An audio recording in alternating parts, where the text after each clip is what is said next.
Assalamualaikum warahmatullahi wabarakatuh.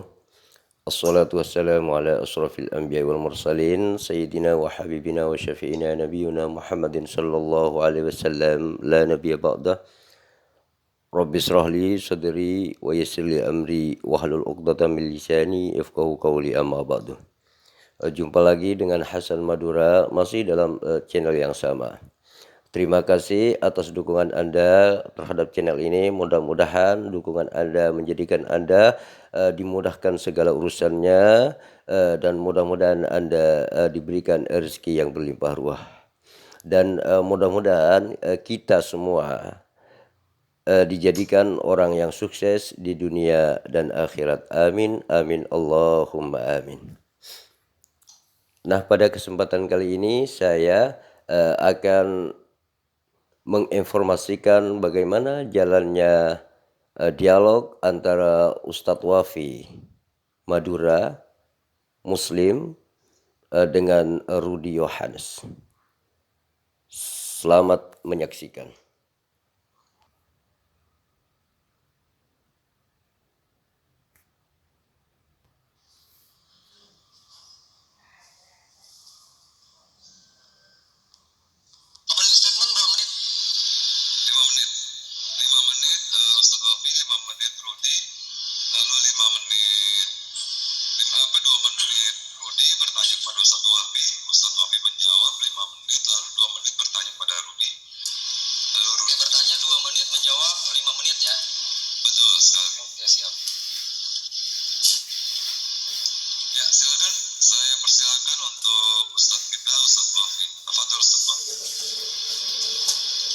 Bismillahirrahmanirrahim. Assalamualaikum warahmatullahi taala wabarakatuh. Alhamdulillah wassalatu wassalamu ala Rasulillah Sayyidina Muhammad ibn Abdillah wa ala alihi wa sahbihi wa man wala amma ba'du.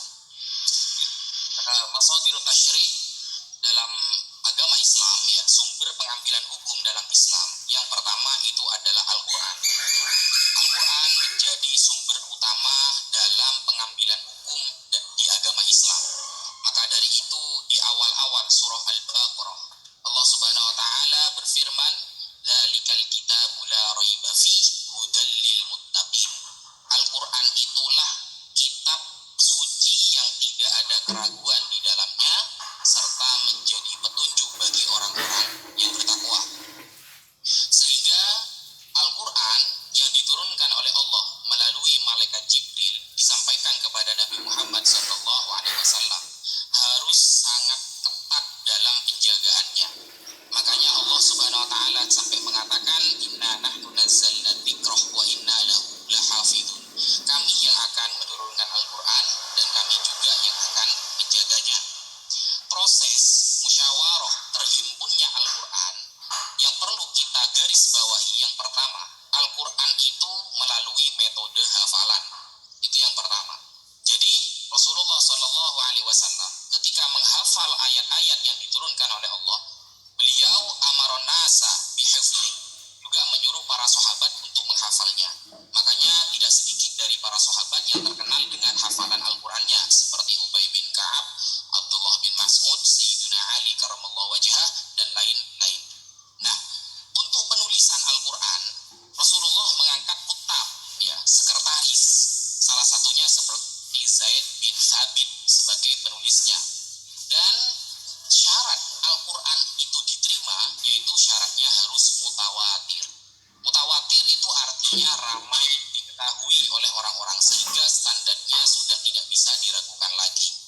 Karena metodenya awalnya dengan hafalan lalu ditulis, maka sangat kuatlah penjagaan Al-Qur'an ini dan tidak bisa diotak-atik oleh pihak manapun. Sehingga ketika ada satu surat atau satu ayat yang hilang di dalam Al-Qur'an atau bertentangan di dalam Al-Qur'an, maka pasti umat Islam akan mengetahuinya. Karena tidak sedikit dari umat Islam yang menghafalnya. Kenapa kok harus dihafal? Karena menghafalkan Al-Qur'an itu adalah salah satu keutamaan di dalam agama Islam. Oleh karena itu Rasulullah SAW mengatakan, bersabda, "Man qara al-Qur'an wa huwa hafidun lahu ma'as safarati kiramil bararah." Hadis riwayat Imam Bukhari. Barang siapa yang membaca Al-Qur'an dan dia hafal, maka dia bagaikan dilindungi oleh malaikat-malaikat rahmat, sebagaimana yang disampaikan oleh Rasulullah seperti itu. Bahkan orang yang menjaga Al-Quran dan mengajarkannya sesuai dengan pengajaran yang benar akan mendapatkan derajat terbaik nanti di hari kiamat. Makanya Sayyidina Utsman bin Affan meriwayatkan hadis dari Rasulullah bahwa Rasulullah bersabda, khairukum man ta'allama al-Quran wa 'allamahu. Paling baiknya kalian adalah orang yang belajar Al-Quran dan mengajarkannya. Sehingga ayat-ayat yang ada di dalam Al-Quran, ketika kita ragu kepada ayat tersebut, maka hukumnya bisa keluar dari Islam atau kita katakan murtad. Kenapa? Karena syarat Al-Quran itu harus mutawatir. Bukan hanya mutawatir, yang meriwayatkan ayat-ayat tersebut harus terjaga, muruahnya harus terjaga. Dan penjagaan seperti ini tidak ada, standar seperti ini tidak ada dalam kitab suci yang lain. Maka dari itu, kalau setingkat hadis saja ada istilah hadis sahih, ada istilah hadis hasan dan dhaif, apalagi Al-Quran yang menjadi rujukan utama di dalam agama Islam. Maka dari itu, semua yang disampaikan oleh Rasulullah, wa ma yantiqu 'anil hawa in huwa illa wahyu yuha, apa yang disampaikan Rasulullah dari ayat-ayat Al-Quran itu memang benar-benar dari Allah, bukan buatan Nabi Muhammad SAW. Apalagi ada fitnah bahwa Al-Quran itu adalah syair dari Nabi Muhammad. Itu juga sudah ditentang oleh Al-Quran sendiri dalam surah Yasin, wa ma 'allamnahu syara wa ma yanbaghi lahu in huwa illa dzikrun wa qur'anun mubin. Kami tidak akan pernah mengajarkan syair kepada Muhammad, dan tidak ada kaitannya syair dengan ayat-ayat yang ada di dalam Al-Quran. Al-Quran bukan syair, seperti itu. Apalagi kandungan. Kandungan Al-Quran itu mengandung i'jaz, suatu mukjizat, ya, mengandung mukjizat yang ada yang menjadi mukjizat Rasulullah SAW. Makanya kita harus beriman kepada ayat-ayat yang ada di dalam Al-Quran, baik ayat yang muhkamat maupun ayat yang mutasyabihat. Makanya ketika kita ingin mengetahui Al-Quran sebenar-benarnya, para ulama sudah menyiapkan kita beberapa ilmu untuk memahaminya. Kalau kita ingin bertanya Al-Quran tentang huruf per huruf, ada ilmu namanya nahwu, shorof, dan balaghah. Kalau ingin kita mengetahui tentang Al-Quran, oke. Sekian, terima kasih. Waktu habis Ustaz, terima kasih. Oh, masih 127 Bang? Oke, lanjut untuk sang debater Rudi untuk melanjutkan pembicaraan untuk opening statement, silakan. Oke, terima kasih. Kenapa saya mengakui bahwa Alkitab saya adalah betul-betul kitab suci dari Tuhan? Karena di dalam Bible sudah jelas-jelas ada perintah untuk menuliskan, ya, menuliskan kitab suci tersebut. Kemudian, yang Bang Rudi, sebentar Bang Rudi. Tolong Bang Basin, itu angkanya di 00 itu Bang, di angka 5. Tolong Bang Basin. Timernya. Pak Kemal lihatnya itu bukan di apanya loh, bukan di ulangannya. Yang Pak Kemal lihat itu di channel dia, makanya telat itu. Oh, gitu. Oh iya. Sudah dirubah. Silakan Bang Rudi, dari 0 lagi, silakan. Maaf, diganggu. Ya, bentar. Oke, aku mulai ya. Di dalam Keluaran 34 ayat 27 berfirmanlah Tuhan kepada Musa, tuliskanlah segala firman ini. Jadi Alkitab kami itu memang diperintahkan untuk dituliskan. Itu terjebak juga ada perintah untuk dituliskan. Artinya kitab-kitab yang dituliskan itu sudah ada, ya. Dan kalau kita lihat di dalam Ulangan 31, itulah Musa sudah finish ayat 8 itu, ya, menuliskan kitab suci dan menyerahkannya untuk dibuat di dalam tabut perjanjian, ya. Kemudian hebatnya kitab suci kami bahwa itu betul-betul dari Tuhan. Isinya itu jelas-jelas, misalnya Tuhan mencipta langit dan bumi, dijelaskan hari pertama apa yang diciptakan, hari kedua apa yang diciptakan, hari ketiga apa, keempat, kelima. Itu tidak saya temui di kitab suci manapun. Tapi kalau hanya mengaku dia pencipta langit dan bumi, semua Tuhan mengaku pencipta langit dan bumi. Bahkan saya pun bisa mengaku pencipta langit dan bumi. Tetapi saya tidak berani mengatakan hari pertama apa yang saya ciptakan, hari kedua apa yang saya ciptakan. Saya nggak berani. Ya. Kemudian dari segi isinya, kami tidak perlu mengemis-ngemis ke kitab suci orang lain. Cukup Bible kami itu menjelaskan isinya sendiri. Ya, untuk menafsirkan isinya juga kami tidak perlu mengemis-ngemis ke kitab suci orang lain. Itu buktinya kitab suci kami yang paling lengkap, paling sempurna, terjaga, dan bisa menjawab pertanyaan-pertanyaan dunia. Tapi jangan ditanya nanti rumus komputer ya.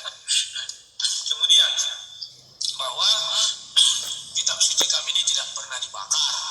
Jadi bahwa yang asli tulisan-tulisan lama masih ada. Dan bahwa kitab suci kami lebih dahulu ada, sudah di kanon, barulah lahir kitab suci berikutnya ya. Dan ya, kalau di kitab suci kami ada kata Taurat, ada juga kitabnya disertakan. Ada kata kitab Injil disertakan juga, ini loh kitab Injil itu. Dan kitab-kitab para nabi juga ada, Yesaya segala macamnya. Ya, sangatlah teruk kalau ada kitab mengaku dia menurunkan Taurat Tuhannya, tetapi isi kitab Taurat nggak tahu. Tuhannya mengaku menurunkan kitab Injil, tetapi isi Injil tidak tahu. Artinya apa? Bahwa di situ ada keraguan-keraguan bahwa Tuhan mereka tidaklah penurun Taurat, tidaklah penurun Injil.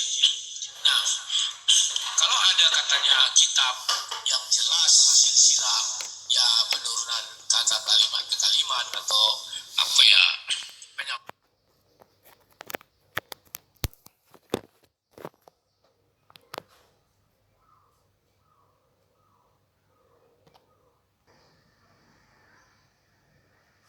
Terima kasih, itu yang bisa saya sampaikan. Oke, Pak Rudi. Untuk Pak Rudi, ya, 210. Oke. Untuk Pak Rudi dipersilakan untuk bertanya kepada Ustadz Wafi. Diberikan waktu selama 2 menit. Silakan. Oke, kalau kita baca surah 2 ayat 79, dikatakan di sana, celakalah orang yang menuliskan kitab suci dengan kedua tangannya, ya, dan menjualnya, dan mengatakan ini dari Allah, serta menjualnya dengan harga murah, ya. Apakah Al-Quran itu tidak ditulis dengan tangan manusia? Karena saya belum pernah mendengar ada kitab suci jatuh dari langit sampai ke bumi. Ya, memang kalau ditafsir kita lihat dia itu merujuk kepada katanya Taurat dan Taurat ya. Faktanya Al-Quran juga ditulis kok. Firman itu kan berlaku kekal karena tidak ada ditulis di situ Taurat, tetapi penafsir yang menyudutkan Taurat. Ya, kalau dibuka itu bahasa Arabnya tidak ada yang bilang Taurat, tetapi penafsir mengambil tafsir karena kalimat sebelumnya. Tetapi penafsir tidak pernah melihat bahwa Al-Quran itu pun yang sekarang ini itu bukanlah Al-Quran. Karena Al-Quran yang sesungguhnya Al-Quran itu berupa lafal yang dibawa malaikat Jibril disimpan di dalam hati Nabi Muhammad. Ya, jadi yang di luar hati Nabi Muhammad itu bukan Al-Quran. Sekalipun orang mengatakan banyak perawi, banyak penghafal, gini-gini, itu kan Al-Quran. Karena kalau kita katakan itu Al-Quran, berarti mereka itu semua Nabi. Karena Al-Quran hanya dibuat di hati Nabi Muhammad, dan Nabi Muhammad menyampaikannya kepada manusia. Ya. Sekarang pertanyaan saya, mengapa di dalam Al-Quran ini para penafsir selalu berkelahi menafsirkan ayatnya? Contoh, kalau kita bicara tentang ayahnya Ibrahim, Azar, penafsir satu mengatakan bukan Azar, penafsir satu mengatakan iya Azar. Mereka berkelahi di tafsir Ibnu Katsir. Kenapa tidak ada satu kata mereka ini tentang tafsir-tafsir dari Al-Quran itu? Dan itu abadi loh, di Ibnu Katsir belum pernah dibatalkan dan belum pernah ditolak. Silakan, terima kasih. Kenapa? Oke. Terima kasih Bang Budi. Pertanyaan saya ulang lagi bahwa berdasarkan ayat Al-Baqarah 279 itu menyatakan bahwa tentang puasa sudah dirombak ayat-ayatnya. Lalu dia bertanya kenapa para mufassirin terjadi perselisihan pendapat di dalam masalah ayat tersebut. Gitu. Silakan Ustaz Wafi untuk menjawabnya. Terima kasih. Boleh saya screen? Silakan Ustaz. Silakan. Tafadhol. Ya, soalnya ada bisa tadi. Ini tidak bisa. Udah bisa ya? Dengan udah bisa. Udah bisa. Waktu berjalan setelah share screen dibuka ya. Oke. Oke.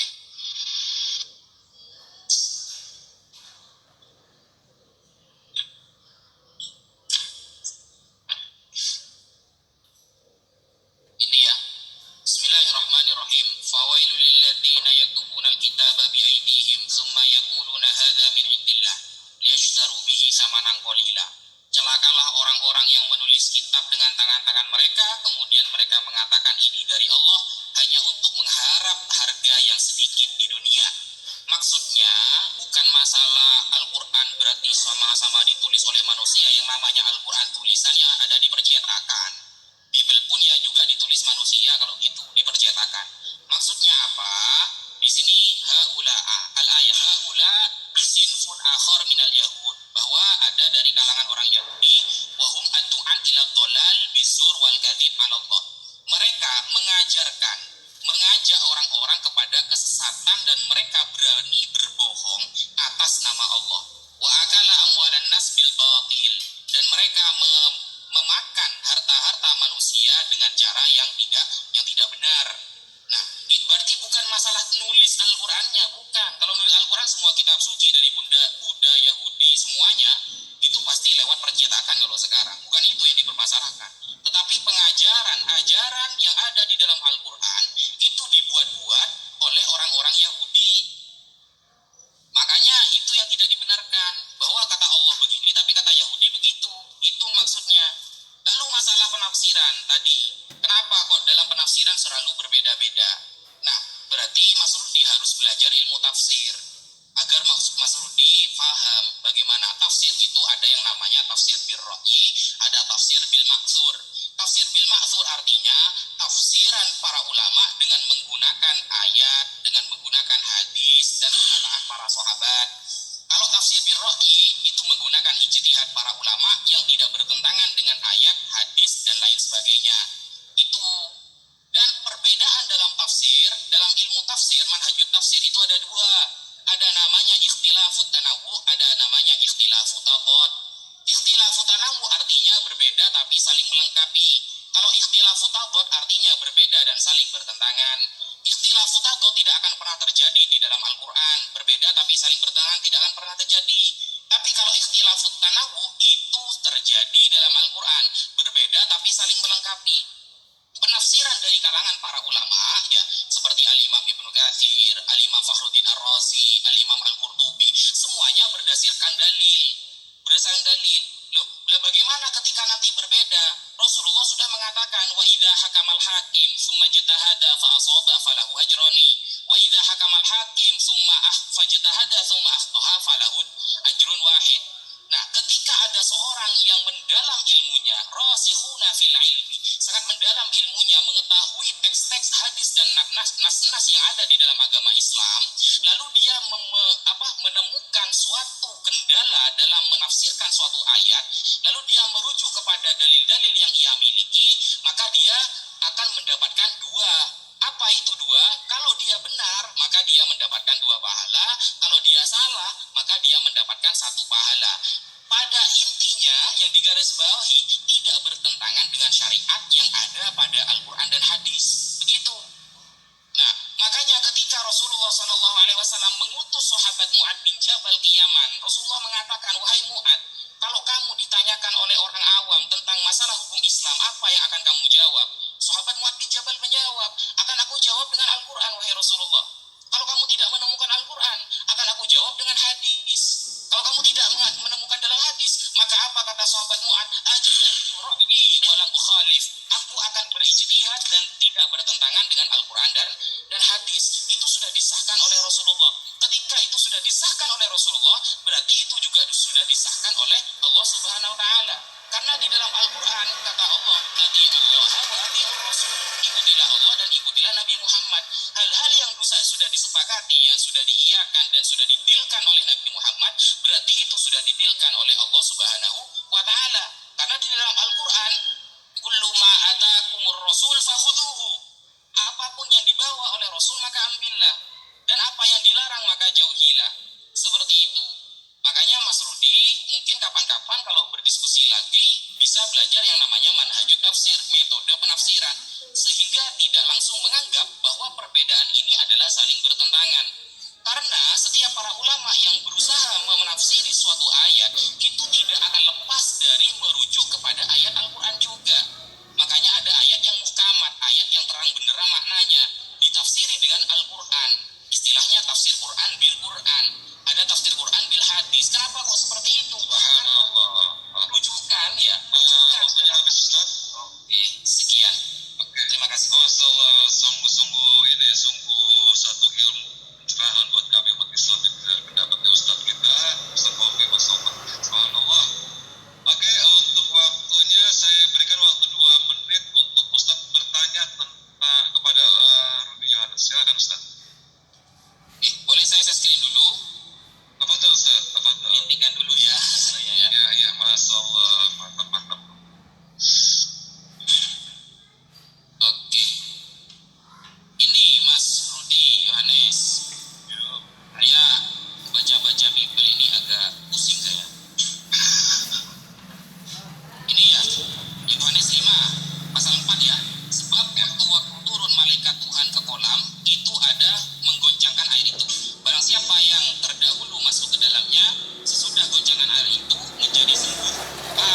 dibuka tadi itu yang 1, 1, 2, 3, 5, coba. Oh tadi yang saya Pertama. screen dulu ya. Ya. Sudah. Ini Bukan itu. Yang pertama tadi. Daftar ya, daftar. Nah, siap. Terus ke bawah, coba ke bawah, terus ke bawah. Terus. sudah mentok ini. Berarti sudah mentok ini. Ya, naik ke atas. Terus. Pelan-pelan. Terus. Mentok mas.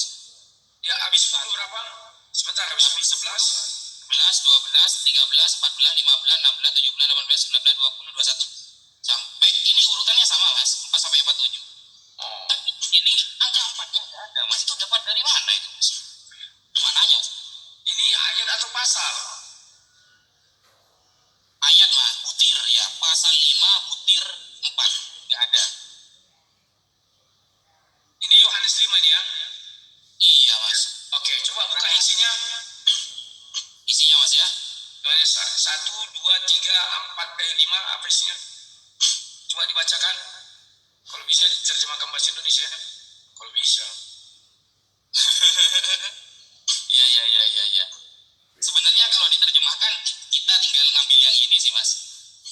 Nah, ini Nah, coba. sewaktu-waktu turun malaikat Tuhan ke kolam dan menggoncangkan air. Tiga dulu.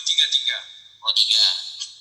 Dan di serambi-rambi itu berbaring sejumlah besar orang sakit. Nah, yang tadi koleksi itu.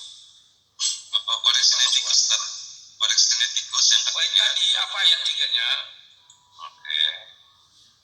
Di ayat yang ketiga, Ustaz. Nah ini, di tempat ini banyak orang sakit, buta, lumpuh, layu. Tetapi di sana ada seorang pria, ini langsung 5 ya, gak ada 4-nya ini. Tetapi Coba. di sana, Mana 5-nya? Itu bukan naik. Coba. 3 di sana itu banyak orang apa nih? Sakit. Terus 5 pasal 1. oke. Ini tahun berapa sih yang diambil ini? Ini kodek tahun abad keempat mas. Ini yang tertua loh, yang termasuk yang tua ini. Yang setelah di kanon atau belum? Loh, ini baru ini disahkan oleh Bapak Pendeta bahwa ini termasuk kodek yang lebih tua daripada yang lain. Itu mana? Loh, semuanya, makanya ini ketika saya diskusi dengan Mbak Sofia tentang ayat, ya, Oke, ketika saya jawab. Oke, Terima kasih. Aku jawab ya. Ya. Sebenarnya begini. Timer. temer. Oke, siap, timer siap ya. Ya. Oke, 05 ya. Ya, 5. Ya, siap. Oke, lanjut Bang Rudi Yohana. Ya, terima kasih. Ya. Sebenarnya kalau di dalam ajaran Kristen itu bukan hanya banyak apa namanya itu kitab-kitab bertebaran dan bukan banyak yang ngaku-ngaku segala macam ya. Tetapi kami percaya hanya yang sudah dikanonisasi 325 itu. Itulah penutupnya. Kalau kalian mencari misalnya kitab-kitab yang belum dikanon atau yang ibaratnya keluar dari konteks yang di kanon 325, ya itu silakan saja, saya tidak bisa melarang. Tetapi kalau Anda tanya saya, ya betul bahwa Yohanes yang Anda baca tadi Yohanes 5, 1, 2, 3, 4, 5 itu berurut. Ya, jadi maaf saja, itu yang saya imani. Ya, jadi kalaupun nanti saya misalnya mengambil Al-Quran punya bidan kan tidak mungkin, dan saya tidak sportif kalau begitu. Saya hanya mengambil nanti pertanyaan saya dari Al-Quran sekarang yang sudah ada. Ya, nah sekarang membahas mengenai bisa ya saya membahas yang diucapkan Pak apa tadi bisa? Halo?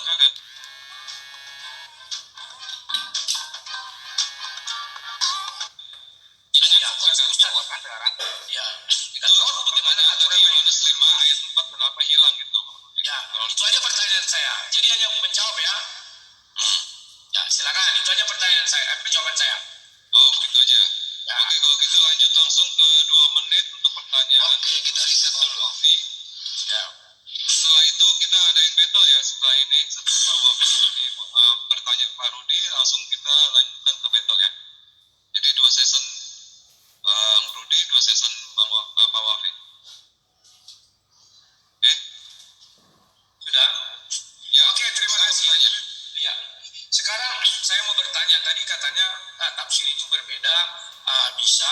kami untuk saling mendukung ya. Coba kita buka surah 6 ayat 74. Dan ingatlah ketika Ibrahim berkata kepadanya Azar. Di sini penafsir malah mengatakan Ad-Daha telah meriwayatkan dari Ibnu Abbas bahwa sesungguhnya nama ayah dari Nabi Ibrahim bukanlah. Jadi di sini penafsir bisa mengkritisi Allah, penafsir bisa melecehkan Allah. Saya nggak ngerti apa maksudnya. Ibnu Abu Hakim mengatakan telah mencerahkan kami dan sebagainya. Di sini mereka memang ribut mengenai ini. Tidak ada kesatuan hati dan tidak saling mendukung ya. Kalau mengenai tafsir-tafsir. Jadi yang mau saya tanyakan itu sebenarnya yang paling hebat itu Allah atau penafsir? Karena banyak daripada ayat-ayat Al-Quran saya lihat ditafsir oleh penafsir, tetapi ayatnya tidak ada di dalam Al-Quran. Dari mana mereka bisa mengetahui ya? Saya heran. Contoh surat 37 lagi, surat 37, buka dulu ya, ayat 107. Kalau masih ingat ya, 107, sebentar ya. 107, Saya luar biasa saya lihat penafsir ini. Dia melebihi Allah SWT sendiri. Nah ini. Di sini, sebentar ya. Share screen dulu, udah berapa menit lagi nih. Ya. Jadi pertanyaan saya itu, kenapa penafsir lebih hebat dari Allah SWT? Saya bukakan. Di sini ayatnya, dan kami tebus anak itu dengan seorang sembelihan yang besar. Allah tidak bercerita apa sembelihan itu. Tetapi dengan pongahnya, penafsir bisa mengatakan bahwa itu sejenis dibasi. Dan itu dipelihara di surga 40 tahun. Dan begini bukan, tidak ada ayatnya. Luar biasa ini ya. Allah SWT tidak ada berfirman, mereka bisa mengatakan hal ini. Artinya mereka lebih hebat daripada Nabi Muhammad. Karena Nabi Muhammad pun tidak ada berbicara tentang dibasi yang 40 tahun dipelihara dan sebagainya. Silakan dijawab. Terima kasih. Nah, sebelum dijawab oleh Ustadz Wafi, saya berkomentar sebentar ya. Begini, sebenarnya Pak Rudi Yohanes ini tidak tahu di sini bahwa Al-Quran itu adalah sumber ilmu pengetahuan yang harus kita gali, seperti itu. Nah, seandainya Al-Quran menjelaskan secara detail semuanya, jadi otak kita ini nggak berfungsi, tinggal baca aja seperti itu. Karena berhubung Al-Quran ini adalah mereaksi otak agar supaya kita itu bisa cerdas, menggali dan menggali terus yang kandungan Al-Quran. Maka Al-Quran adalah disebut dengan sumber ilmu pengetahuan seperti itu. Artinya apa yang ada di dalam Al-Quran itu harus kita gali. Supaya apa? Disinilah dibutuhkan sebuah kecerdasan agar supaya memahami Al-Quran. Seperti itu sebenarnya. Tidak seperti ini ketika misalkan ada sesuatu diceritakan semua, jadi otak kita cuma apa pendengaran aja gitu loh, nggak butuh otak tapi cuman pendengaran aja gitu loh. Tetapi Al-Quran ini adalah karena sumber dari ilmu pengetahuan, maka banyak hal-hal yang harus kita gali di dalam Al-Quran seperti itu. Ini yang tidak apa ya Pak Rudi pahami kan, misalkan Pak Rudi mengatakan bahwa Bible itu lengkap tadi awalnya ya. Nah, sebenarnya banyak sekali yang kurang, bahkan silsilahnya Tuhannya aja itu enggak lengkap gitu loh. Bahkan itu berbeda. Silsilah Tuhannya sendiri itu beda gitu loh. Jadi Yesus ini Pak Rudi menganggap Yesus sebagai Tuhan. Kan seperti itu. Tapi silsilahnya berbeda-beda. Ini kan rancu sebenarnya, silsilah Tuhan itu berbeda. Dan kemudian karena Bible ini memang Tuhannya punya silsilah ya, seperti itulah gambarannya. Nah, lagi kedatangan Yesus ini pun juga cuman 3 tahun lah intinya. Artinya dari nol Yesus sampai umur 12 tahun. Kemudian kosong sejarahnya sampai ketika umur 30 tahun sampai 33 tahun baru ada lagi. Seperti itu. Nah, ini membuktikan, coba Anda bayangkan, Tuhan turun ke dunia, silsilahnya kosong. Ini kan lucu sebenarnya gitu. Kalau memang murid-muridnya ini kalau dia itu mengakui sebagai Tuhan, otomatis tak akan terlewatkan satu titik pun sejarah yang terlewatkan. Seperti itu seharusnya. Karena kalau memang muridnya ini mengakui Yesus ini sebagai Tuhan gitu. Gak mungkin sejarah ini terlewatkan kecuali seperti itu ya. Kecuali memang murid-muridnya gak ada yang mengaku Yesus sebagai Tuhan gitu loh. Wajar kalau sejarahnya itu bisa kosong, bisa apa seperti itu.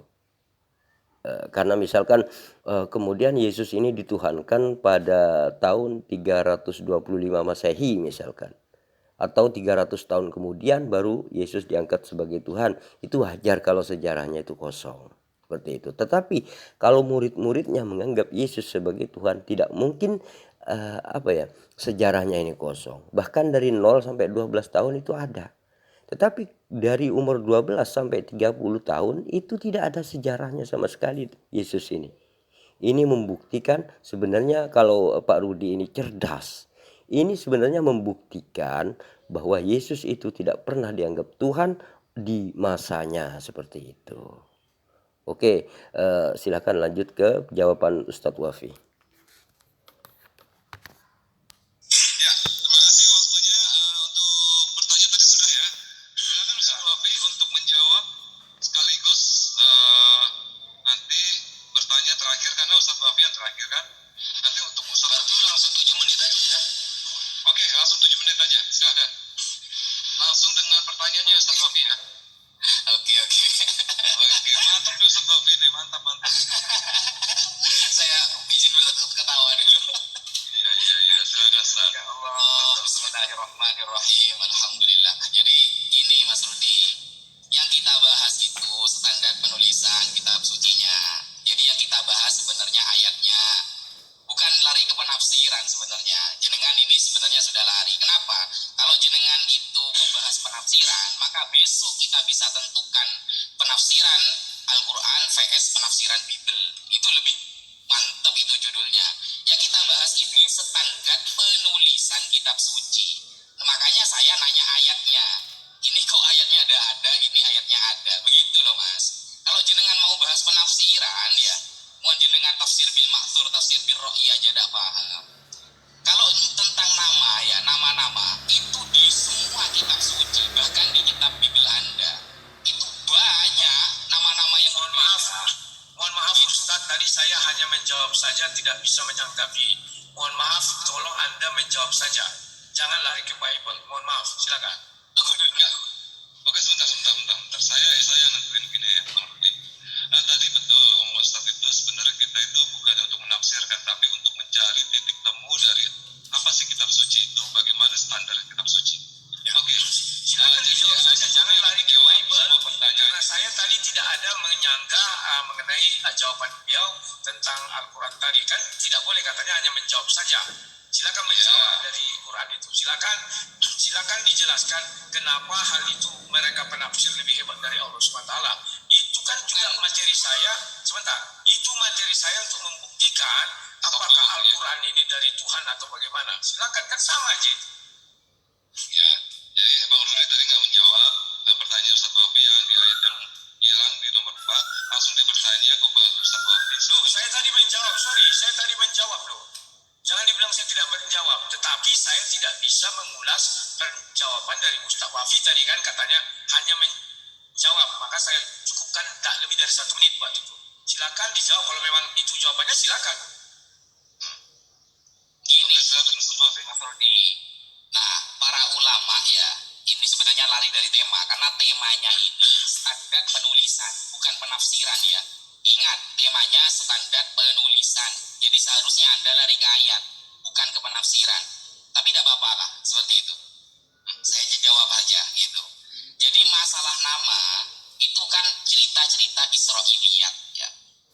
Saya jelaskan ya. Cerita Israiliyat itu adalah cerita-cerita para nabi, orang tua para nabi dulu saat Islam belum ada, para nabi terdahulu. Nah, untuk mengkanter ya, untuk menjawab siapakah sebenarnya nama itu, maka para ulama kan menggunakan metode sanad.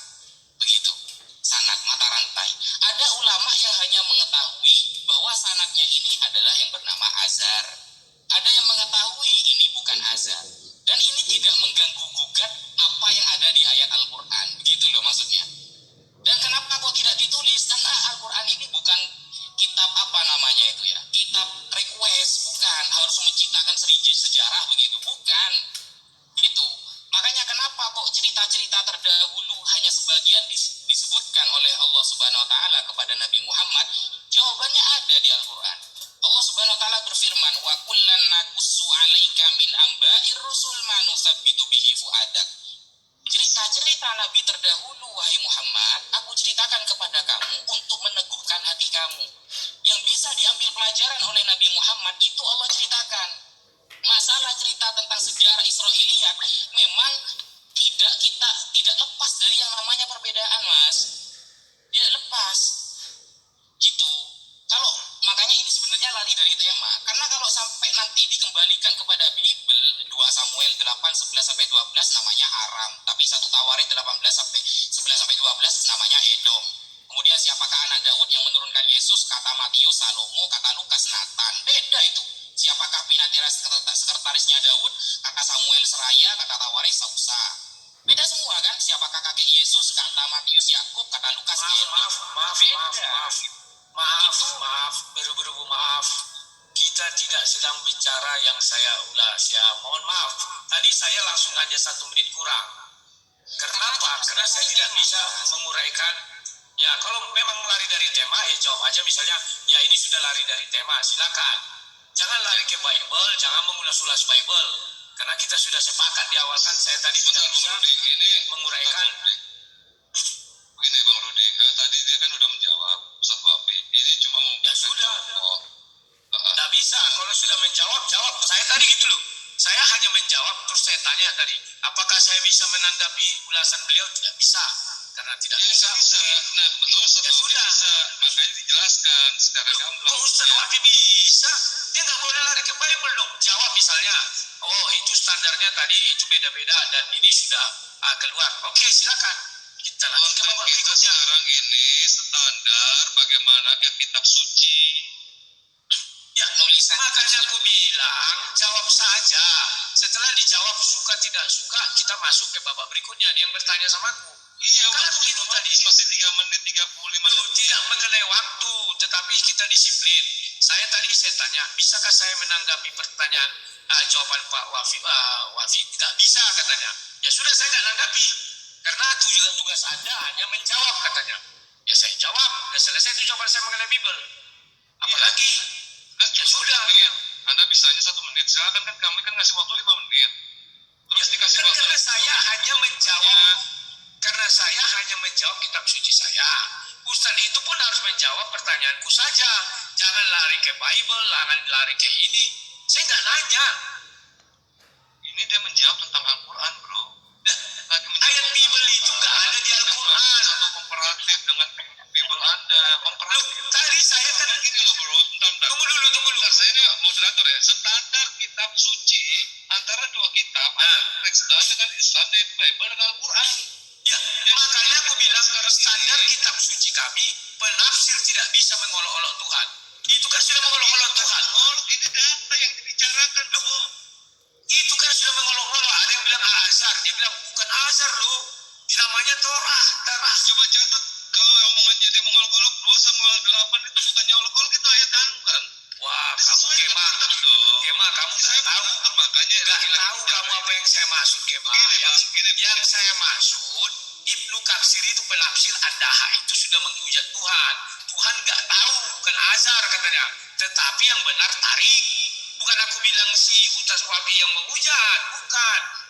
Jadi standar penulisan Alkitab menurutku, manusia yang mengimaninya tidak boleh melawan Tuhannya. Itu maksudku bagiku. Jadi jawab aja lah dari Al-Quran. Oh iya dari Al-Quran gini, dan selesai. Nggak usah dipanjang-panjangkan. Tadi udah dijawab, dilihat dari nasab. Nasabnya itu dilihat dari keturunan. Ya sudah. Ada yang disebut azar, ada juga yang bukan azar. Ya sudah. Nah, itu jawaban. Jangan lari ke Bible. Sama seperti saya tadi. Saya jelaskan. Ya kalau menurut saya yang itu banyak kitab begini. Jadi Ustaz Wafi silakan untuk menjelaskan secara pertanyaan dia. Lalu kalau Ustaz Wafi menjelaskan tentang panjang lebar dengan ayat ini, ya silakan Ustaz. Ini saya boleh Sebentar. Ini saya nambahkan sedikit. Nah, di sini menurut saya Pak Rudi Yohanes ini ketakutan ketika Ustadz Wafi ini membongkar Bibelnya seperti itu. Nah, karena tadi Pak Rudi memframing ya. Tadi ini Pak Rudi memframing ketika di dalam ilmu tafsir ini bukan kitab suci Al-Qur'an ya. Yang Pak Rudi bicarakan perbedaan di dalam ilmu tafsir dan Pak Rudi mengatakan bahwa itu menghujat Tuhan, seperti itu menghujat Allah karena berbeda di dalam penafsiran seperti itu. Nah, sedangkan di dalam kitab sucinya Pak Rudi, ini bukan bicara tafsir lagi ini. Kitab sucinya Pak Rudi, di situ ada perbedaan seperti itu. Di dalam kitab sucinya mengenai silsilah Yesus itu ada perbedaan. Seperti itu. Ini artinya kitab sucinya juga menghujat Tuhan, menghujat Tuhannya Pak Rudi, itu menghujat Yesus kan seperti itu. Kitab sucinya sendiri menghujat Yesus kan seperti itu seharusnya. Kalau memang Pak Rudi ini gentle, kalau memang Pak Rudi ini profesional, kalau memang Pak Rudi ini jujur seperti itu. Nah, di sini Pak Rudi menurut saya cuman memframing dan tidak ingin kitab sucinya dibongkar, makanya dia itu selalu celetuk ketika Ustadz Wafi menjelaskan ya, seperti itu. Silakan Pak Ustadz Wafi, katanya Anda mau men-share screen gitu. Silakan Ustadz Wafi. Bisa juga kita langsung lari ke ini aja ke battle langsung. Saya scan dulu bentar. Ini Mas Rudi, kenapa saya mengaitkan dengan sanad ya, bahwa para ulama itu tidak tinggal diam ketika ada ayat yang seperti itu. Ini contohnya ya. Ini dalam kitab Tafsir Al-Kabir, Tafsir Mafatihul Ghaib, karya Imam Fakhruddin Muhammad bin Umar bin Husain Ar-Razi. Nah, masalah siapa sebenarnya yang dibunuh saat disalib. Jadi para ulama kita itu kan mengetahui ada ayat yang berbunyi wa ma qataluhu wa ma salabuhu walakin syubbiha lahu. Nabi Isa itu tidak dibunuh, yang juga tidak disalib. Tapi ada yang izin dulu Pak, maaf, bukan mengapa. Sebentar. Ini saya ini saya disiarkan sebentar. Ini disiarkan di mana lagi punyanya siapa Tristan ini macam-macam. Saya juga. Siapa? Punya saya Basin Media, Bang Rudi. Aku kadang beginilah. Basin Media, sabar ya. Kita kan mau ngasih tahu sama orang. Oke gini Bang Rudi, pada saat Ustadz Wafi lagi bicara nanti ada waktunya ya. Ya sebentar. Dia bicara apa? Ini sudah kita dengarkan aja. Gitu aja kak. Kayak kemarin waktu Anda bicara aja, mau ngomong apa Loh, tadi kan dibatasi. Dibilangnya nggak boleh. Dibatasi, siapa yang batasi? Ulang. Lima waktu.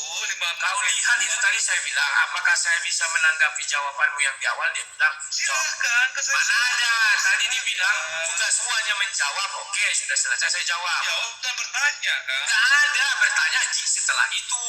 Sudahlah, jawab aja dari kurang. Oke, silakan. Sudah dibahasin sudah. Terima kasih, silakan. Banyak yang terlewat, Pak.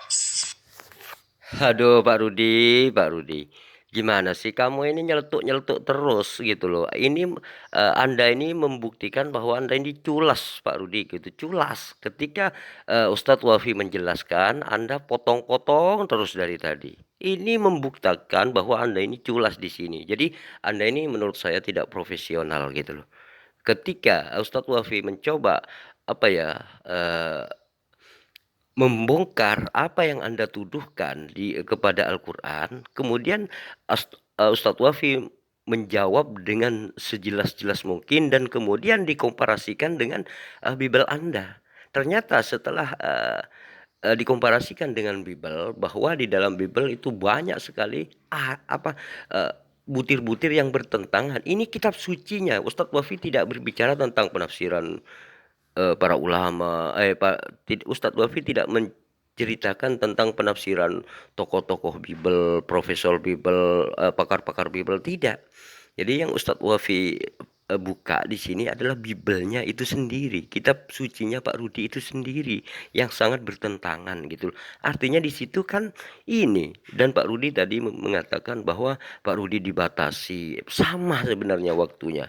Pak Rudi dikasih waktu 5 menit. Ustadz Wafi dikasih waktu 5 menit. Berhubung Pak Rudi ini nyeletuk terus dan Pak Rudi tidak mampu menjawab pertanyaan Ustadz Wafi, bahkan waktunya Pak Rudi cuman menjawab 2 menit tadi. Karena apa? Karena memang Pak Rudi tidak menguasai Bible itu sendiri. Setelah ditanyakan oleh Ustadz Wafi, Pak Rudi AEO gitu loh.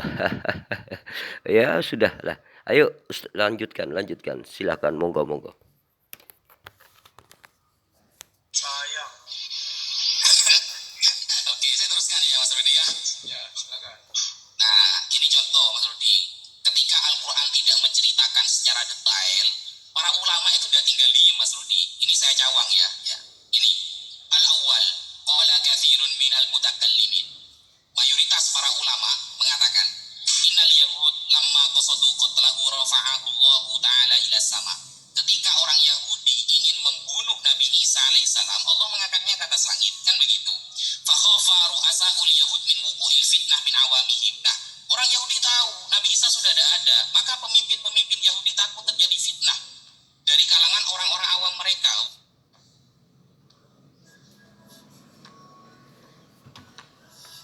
Oh, ini gimana? Ini gak jadi pembunuhannya ini. Nah, akhirnya fa'akhadhu insanan wa qataluhu wa salabuhu wa labbasu 'alan nasi annahu al-masih. Kemudian pemimpin Yahudi ini mengambil orang laki-laki untuk digantikan akan dibunuh dan disalib pengganti Nabi Isa. Nah, wa nasu makanu ya'rifuna al-masih illa bil ismi. Saat itu semua yang menyaksikan tidak ada yang tahu persis Nabi Isa itu seperti apa. Dia hanya tahu bahwa ada orang namanya Al-Masih. Hanya sedikit yang tahu, tidak semuanya. Kenapa? Li'annahu kana qalilul mukhalata linnas. Karena saat itu Al-Masih gak banyak berinteraksi ke kota-kota, ada banyak, hanya di sekitar itu saja. Wa bihadzal tariq zala su'al. Maka dari itu selesai pertanyaan. La yuqalu, tidak bisa dikatakan inna nasara yungkaluna an aslafihim annahum syahiduhu maktulan. Tidak bisa dikatakan orang Nasrani dari bapak kakek-kakeknya mereka langsung menyaksikan Isa itu dibunuh. Tidak ada itu sanadnya. Kenapa? Li'anna nakul. Para ulama mengatakan inna tawaturun nasara yantahi ila aqwamin qalilin la yaq'udu ittifaquhum 'alal kidbi. Karena para ulama sudah mengecek, sudah bertanya kepada orang-orang Kristen, orang-orang Nasrani sendiri, dan sanadnya hanya terputus kepada kaum yang sedikit yang mana mereka bisa jadi berbohong. Jadi para ulama kita mengecek, sama seperti kasus nama Azhar tadi.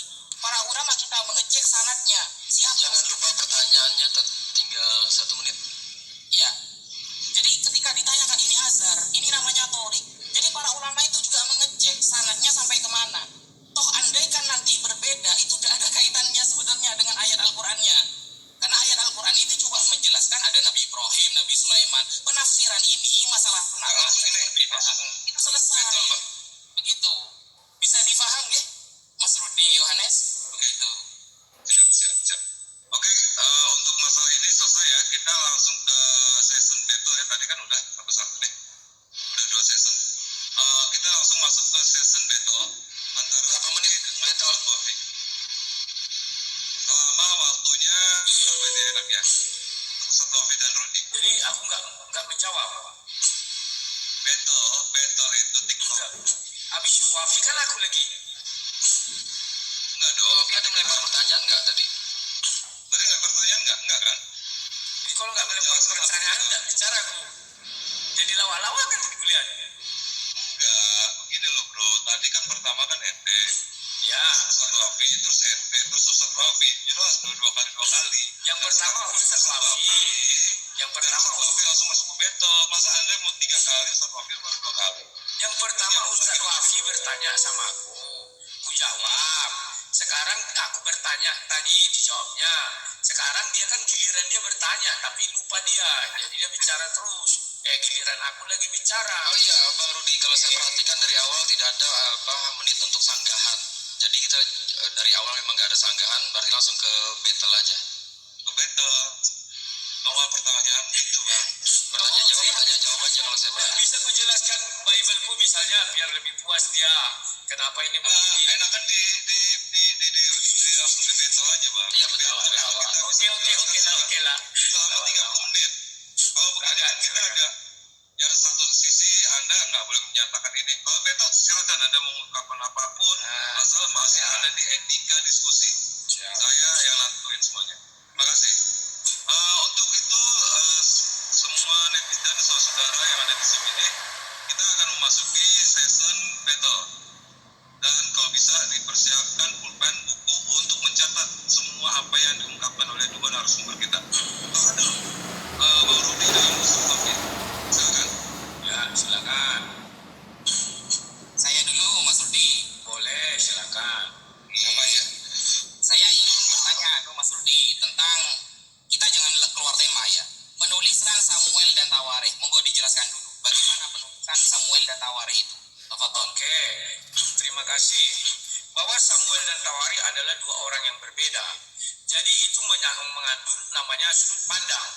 Yang tidak boleh itu satu orang menulis dua hal yang bertolak belakang. Nah, itu nggak bisa. Tapi kalau dua orang yang menulis hal yang berbeda, mungkin dia memandang dari perspektif lain. Contoh, ketika Samuel mengatakan pasukan Daud itu ada pasukan keretanya, pasukan berkudanya 7.000.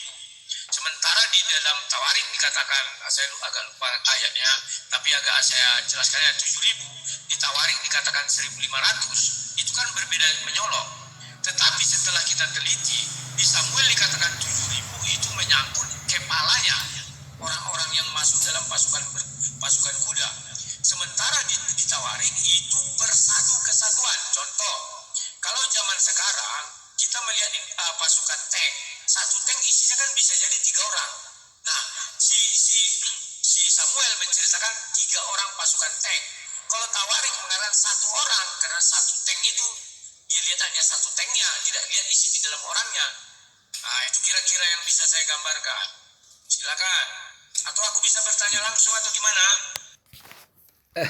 Di sini menurut saya apa ya, Pak Rudi kan mengatakan tadi bahwa di dalam Bible itu apa penulisannya pada dua orang yang berbeda. Artinya di sini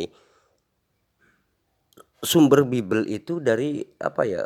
Dari orang lain gitu, dari pendapat orang lain. Berarti di sini sudah membuktikan bahwa kitab sucinya Pak Rudi ini bukan dari Tuhan. Artinya berdasarkan pendapat orang lain seperti itu. Karena tadi berbeda-beda kan mengatakan, oh ini kalau Samuel menulisnya begini, terus kemudian yang satunya menulis begini, jadi berbeda gitu. Karena pandangan mereka itu berbeda dari segi mana seperti itu.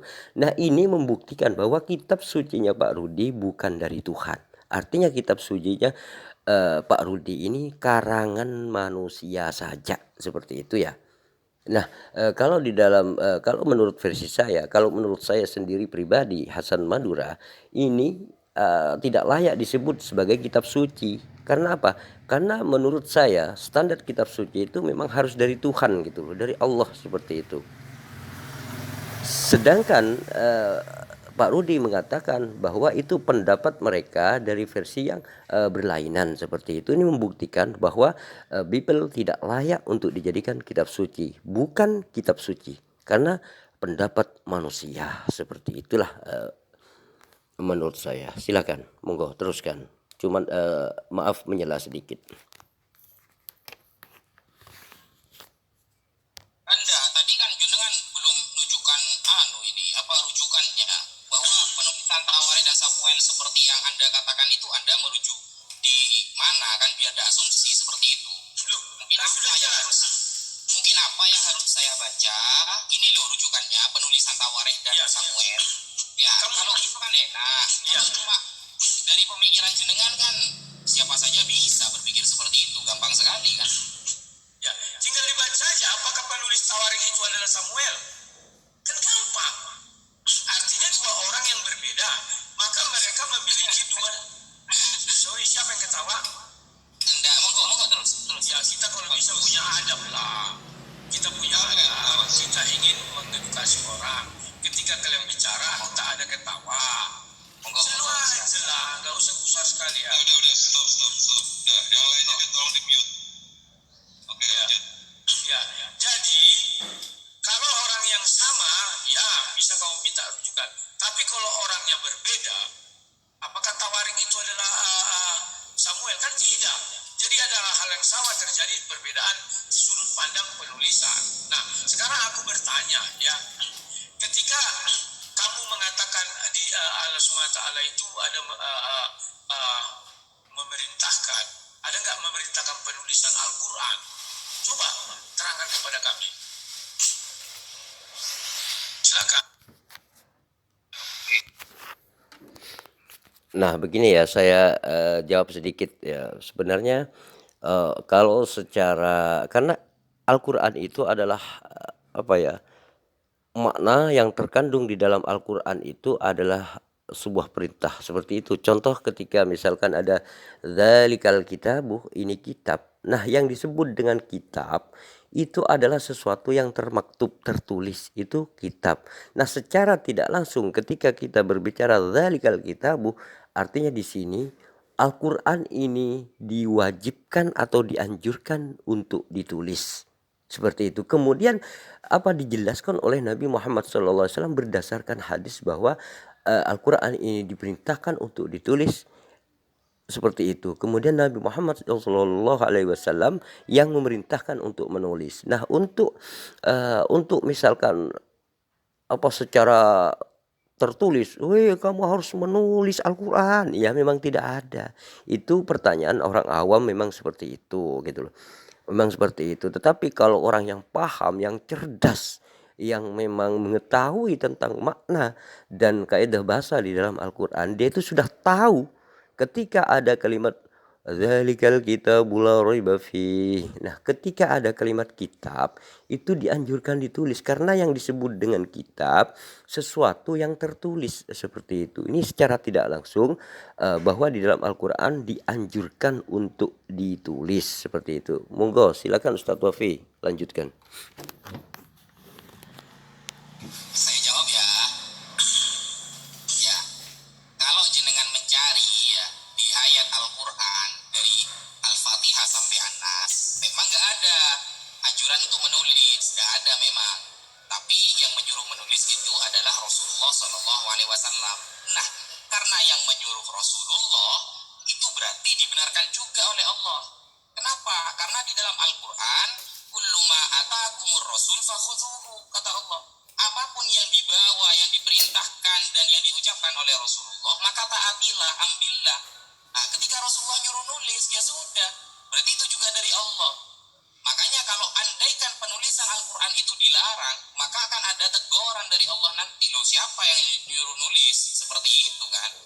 Makanya Rasulullah mengatakan, Faktanya, tunggu dulu, jangan dipotong. bentar ya. Silakan. Belum disilakan Anda. Oke. Iya.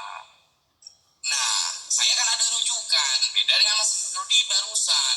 Penulisan Samuel dan Tawarik jenengan hanya dari pikiran sendiri, tidak ada buku atau referensi yang Anda tunjukkan sama sekali bahwa menurut pendeta Profesor Unsiur ini bahwa penulisan Tawarik begini, penulisan Samuel begini, kan tidak ada dari tadi. Kalau cuma seperti itu, maka bagaimana orang Kristen bisa mengetahui mana sebenarnya kejadian yang benar? Apakah ada yang di Tawarikh atau yang di Samuel? Karena sangat banyak sekali. Contohnya Matius dan Lukas itu berapa kali berbeda itu. Sehingga kalau sama-sama percaya ke keduanya, maka ini sangat meragukan bagi kita. Karena yang namanya kebenaran itu cuma satu. Ketika sudah ada dua orang yang berbeda namanya, jumlahnya, dan keturunannya berbeda, maka kalau semuanya dibenarkan, berarti ada dua pribadi di sana. Sedangkan dalam penulisan Bible itu sebenarnya ada satu pribadi. Kok berbeda? Ini ayatnya loh ya. Kalau yang jenengan tanyakan tadi penafsiran di Al-Quran yang berbeda, itu penafsirannya, bukan ayatnya. Tapi ini ayatnya yang berbeda. Yang katanya Anda itu suci, yang kata Anda itu standarnya sudah jelas, ternyata berbeda-beda. Sehingga kalau hanya satu pribadi kok ada dua pendapat, dan itu ayatnya, itu sangat bermasalah, Mas Rudi. Makanya saya minta rujukan sampean. Mana penulisan Tawarikh dan mana penulisan Samuel. Menurut siapa dan bagaimana sejarahnya. Seharusnya Anda menampakkan referensinya, bukan hanya berbicara. Begitu, Mas. Tafadhol. Oke, terima kasih. Ya, saya sudah merujuk kepada Bible. Saya tidak mau merujuk kepada Profesor Dr. Hantu Blau. Kenapa saya tidak mau merujuk kepada Profesor Dr. Hantu Blau? Karena Bible kami sudah mampu menjelaskan isinya sendiri. Bahwa penulis Tawarikh bukan Samuel. Itu saja. Paham ya?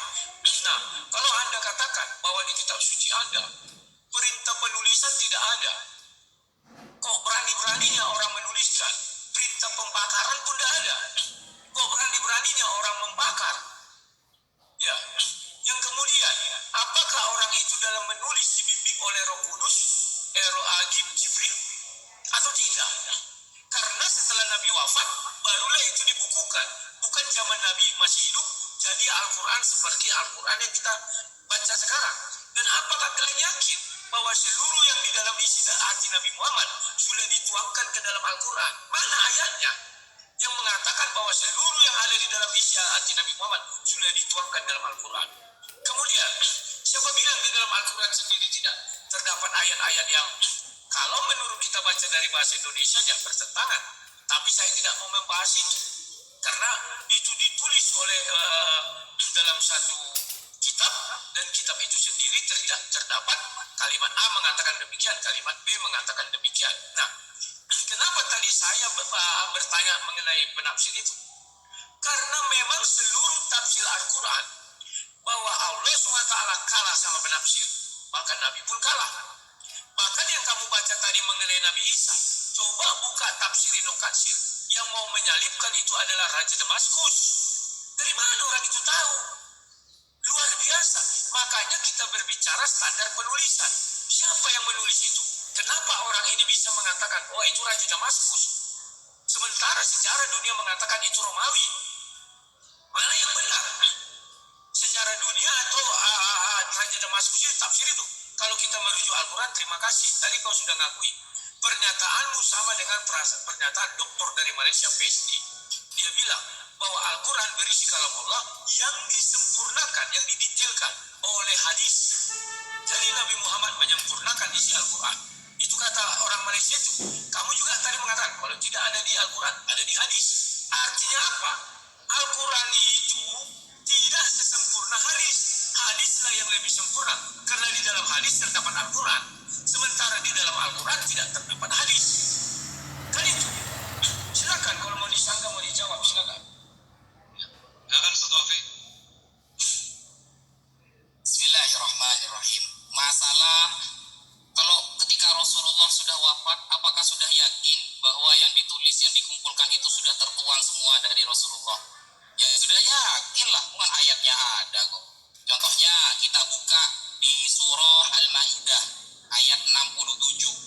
Allah Subhanahu wa taala berfirman, "Ya ayyuhar rasulu balligh ma unzila ilaika mir rabbik."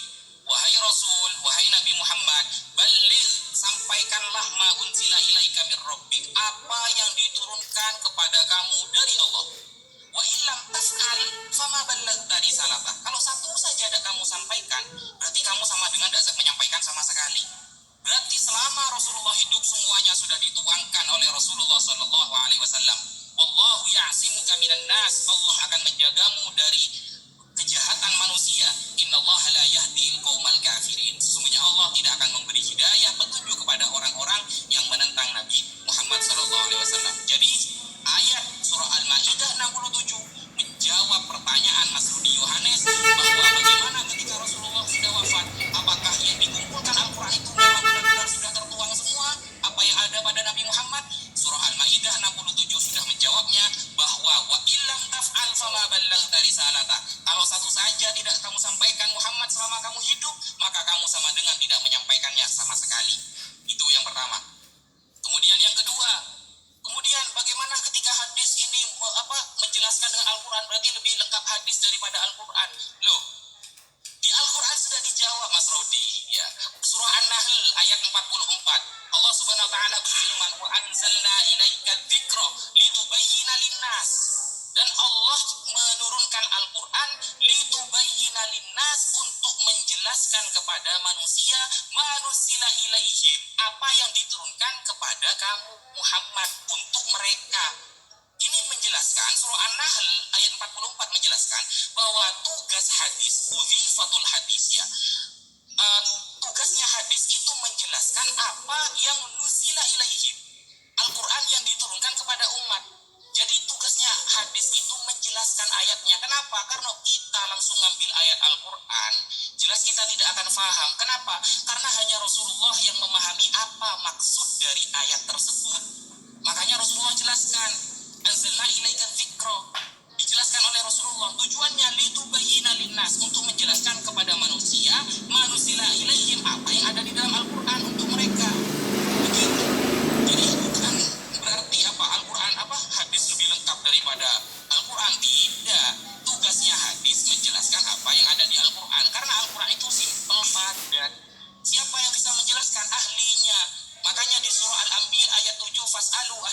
dzikri in kuntum la ta'lamun. Bertanyalah kepada ahlu dzikri. Al-dzikri maksudnya Al-Quran, kepada orang yang ahli Al-Quran kalau kamu tidak paham. Bukan buka terjemahan, apalagi tafsiran yang berbentuk terjemahan. Jadi Al-Quran tidak pernah menganjurkan kita untuk buka terjemahan kalau kita tidak tahu. Tapi bertanyalah kepada yang ahli Al-Quran. Seperti itu. Itu Mas Rudi. Ya, sekarang tolong dibuka surah 19 ayat 56. Surah 19 Ayat 56. Maryam 56 Ustaz. Oke. Ya, Monggo. di situ dijelaskan, ceritakanlah wahai Nabi Muhammad, katanya kan, kisah Nabi Idris. Sampai onak kepalaku mencari dalam Al-Quran, yang terdapat di dalam Al-Quran, katanya. Saya tak temukan kisah Nabi Idris itu. Sementara kamu tadi berkata bahwa seluruh yang ada di dalam hati Nabi Muhammad sudah dituliskan di dalam Al-Quran. Kisah Nabi Idris tidak ada. Malah kisah Nabi Idris lebih lengkap di Wikipedia. Apakah Nabi Muhammad bercerita kepada Wikipedia? Mohon jangan ketawa. Terus lanjut Mas Rodi. Ya, slow lalu. Kalian ini aku tidak pernah ketawa dan aku diam aja ya. Slow lah, nggak malas seperti itu kali kita. Ya, silakan kalian cari. Mau kemana kalian mencari? Yang kemudian, tolong dibuka surah 19 ayat 16.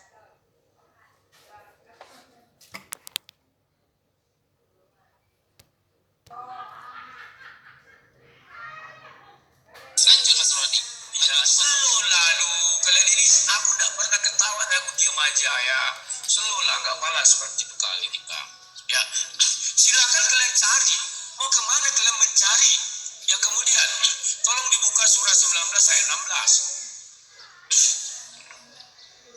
Sudah? Monggo. Nah, di surah 19 ayat 16, surah Maryam, jelas di situ dikatakan apa?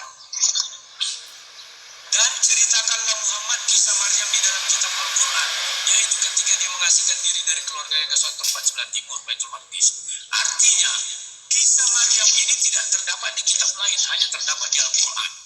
Artinya Maryam ini betul tidak hidup di zaman Nabi Isa atau di zaman abad 1. Tetapi tertulis semuanya mulai dari Al-Quran itu turun, yakni tahun 610. Itulah mulai ada kisah Maryam ini. Karena tidak ada dibilang di kitab Injil, tidak ada. Tapi hanya terdapat di kitab Al-Quran. Ini sangat-sangat penting. Kenapa saya katakan sangat-sangat penting? Artinya kisah Maryam ini, seperti yang kamu katakan tadi, cerita-cerita dari orang jauh Israelian. Saya nggak ngerti kenapa cerita-cerita Israelian masuk ke dalam kitab suci. Cerita-cerita tentang orang yang 7 orang yang tertidur itu 300 tahun masuk ke dalam kitab suci. Ya, saya nggak ngerti. Sesudah itu, kenapa penafsir itu bisa menafsir? Saya bilang ada gunanya agar kita melihat benar nggak Al-Quran ini sudah 100% dari hati Nabi Muhammad. Ternyata tidak. Kenapa? Kamu tadi menafsir surah 4157. Membuka surah 4157. Tidak satu ayat pun terdapat di Quran mengenai sejarahnya itu. Al-Quran hanya menjelaskan bahwa Nabi Isa tidak disalib, tidak yang diserupakan ketika malam, tetapi tafsir bisa menjelaskan datang orang ke Damaskus, baru diperintahkan, baru mereka dikepung di rumah, baru Nabi Isa meminta siapa dari Hawarian, ada anak muda, baru ditangkap langsung disalib malam itu. Dari mana mereka tahu? Di hadis pun ku cari gak dapat aku. Luar biasa. Masa penafsir lebih paham daripada Allah SWT? Allah SWT tidak pernah berfirman tentang itu sedikit pun mengenai Damaskus dan lain-lain ya. Banyak lagi tafsir-tafsir. Contoh tadi aku kasih itu mengenai kambing itu. Kambing yang dikorbankan itu ya. Itu di surga katanya. Dipelihara 40 tahun. Dari mana? Belum lagi kalau kita merujuk kepada hadis, kamu bilang hadis itu apa yang dijelaskan. Itu sama saja kita mengatakan bahwa ada ucapan Allah yang belum dituangkan oleh Nabi Muhammad, terdapatlah di hadis. Contoh, ketika Isra Mi'raj, itu kan tidak ada ucapan mengenai apa namanya itu tawar menawar sholat itu di dalam Al-Quran. Banyak lagi mengenai firman Allah yang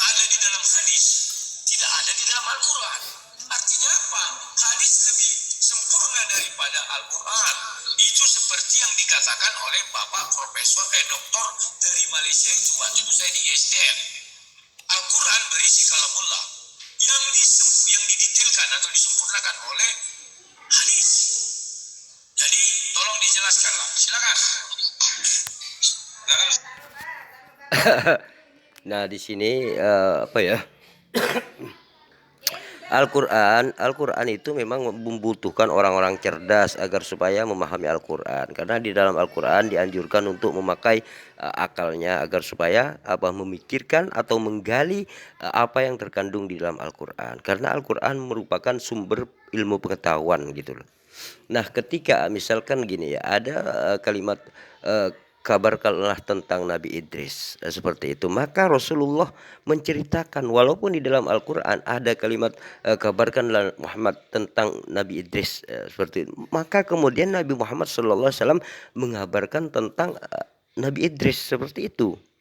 Nah, kemudian misalkan Al-Quran ada cuman kalimat Nabi Idris, maka kemudian para ulama menggali dari sini gitu loh, berdasarkan ilmu pengetahuan yang ada di alam semesta ini gitu loh. Seperti itu, ketika ada sebuah kalimat di dalam Al-Quran, maka itulah yang digali oleh umat Islam. Seperti itu, karena apa ya? Karena memang Al-Quran ini butuh kecerdasan agar supaya otak ini bisa bereaksi, berfungsi sehingga orang itu menjadi cerdas seperti itu.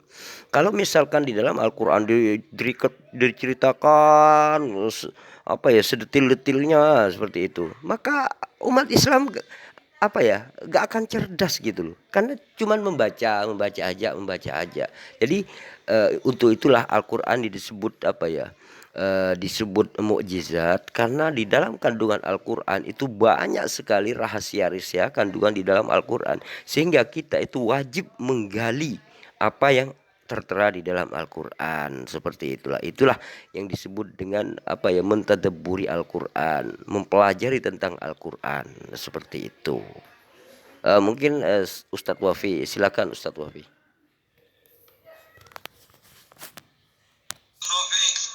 Bismillahirrahmanirrahim. Jadi saya kan sudah katakan dari pertama, Al-Quran itu kalimatnya simpel dan padat. Yang memahaminya adalah Rasulullah SAW. Ketika Rasulullah disuruh oleh Allah untuk menceritakan bagaimana Nabi Idris wa kana siddiqon nabiyya. Ayo Muhammad, ceritakan kepada umatmu bahwa Idris ini adalah seorang nabi dan beliau adalah nabi yang dapat dipercaya, yang siddiq, yang jujur. Lalu diceritakanlah oleh Nabi Muhammad SAW, karena Al-Quran ini bukan kitab sejarah. Al-Quran bukan kitab sejarah. Makanya di dalam Al-Quran, bahwa Al-Quran ini adalah Al-Quran yang sempurna, ya, yufassilu bainal ayat, yang katanya menjelaskan antar ayat. Yang bisa menjelaskan itu Nabi Muhammad, orang yang sudah ada di bidangnya, begitu. Sehingga kalau cerita-cerita pada intinya, ya, cerita-cerita tentang Israiliyah diceritakan hanya dengan simpel oleh Allah Subhanahu wa taala, karena Al-Quran ini bukan memuat cerita sejarah. Bukan. Makanya ketika jenengan mengatakan bahwa Bible itu sudah lengkap, oh tidak, sama sekali tidak lengkap. Buktinya keturunan Yesus, ya, Yesus sendiri keturunannya sampai ke Nabi Adam tidak disebutkan dalam Bible, kan begitu. Dan Yesus ini sebagai Tuhan bagaimana saja ayatnya saling bertentangan. Nah, maka saya bisa balik bertanya sekarang, ini kan sesi battle. Ingat ya, Al-Quran bukan kitab sejarah, sehingga penulisan Al-Quran, Allah menurunkan firman kepada Rasulullah SAW itu dengan bahasa yang simpel. Nah, bagaimana lengkapnya? Maka Rasulullah SAW menjelaskannya. Lalu berarti hadis lebih lengkap daripada Al-Quran? Bukan seperti itu pemikirannya. Di Al-Quran ini sudah ada pondasinya. Nah, penjelasannya dari Rasulullah SAW. Makanya para ulama kenapa lebih memahami ayat Al-Quran daripada kita yang awam. Contoh, wasariqu wasariqatu faqta'u aydiyahuma. Pencuri laki-laki dan pencuri perempuan ketika mencuri sampai batas satu nisab maka dipotong tangannya. Nah, sampai mana batasan tangan itu? Nah, di sana aja dijelaskan oleh Nabi Muhammad, oleh para sahabat, dan disampaikan oleh para ulama. Itu maksudnya. Jadi hadis itu penjelasan, begitu loh. Bukan berarti hadis lebih lengkap.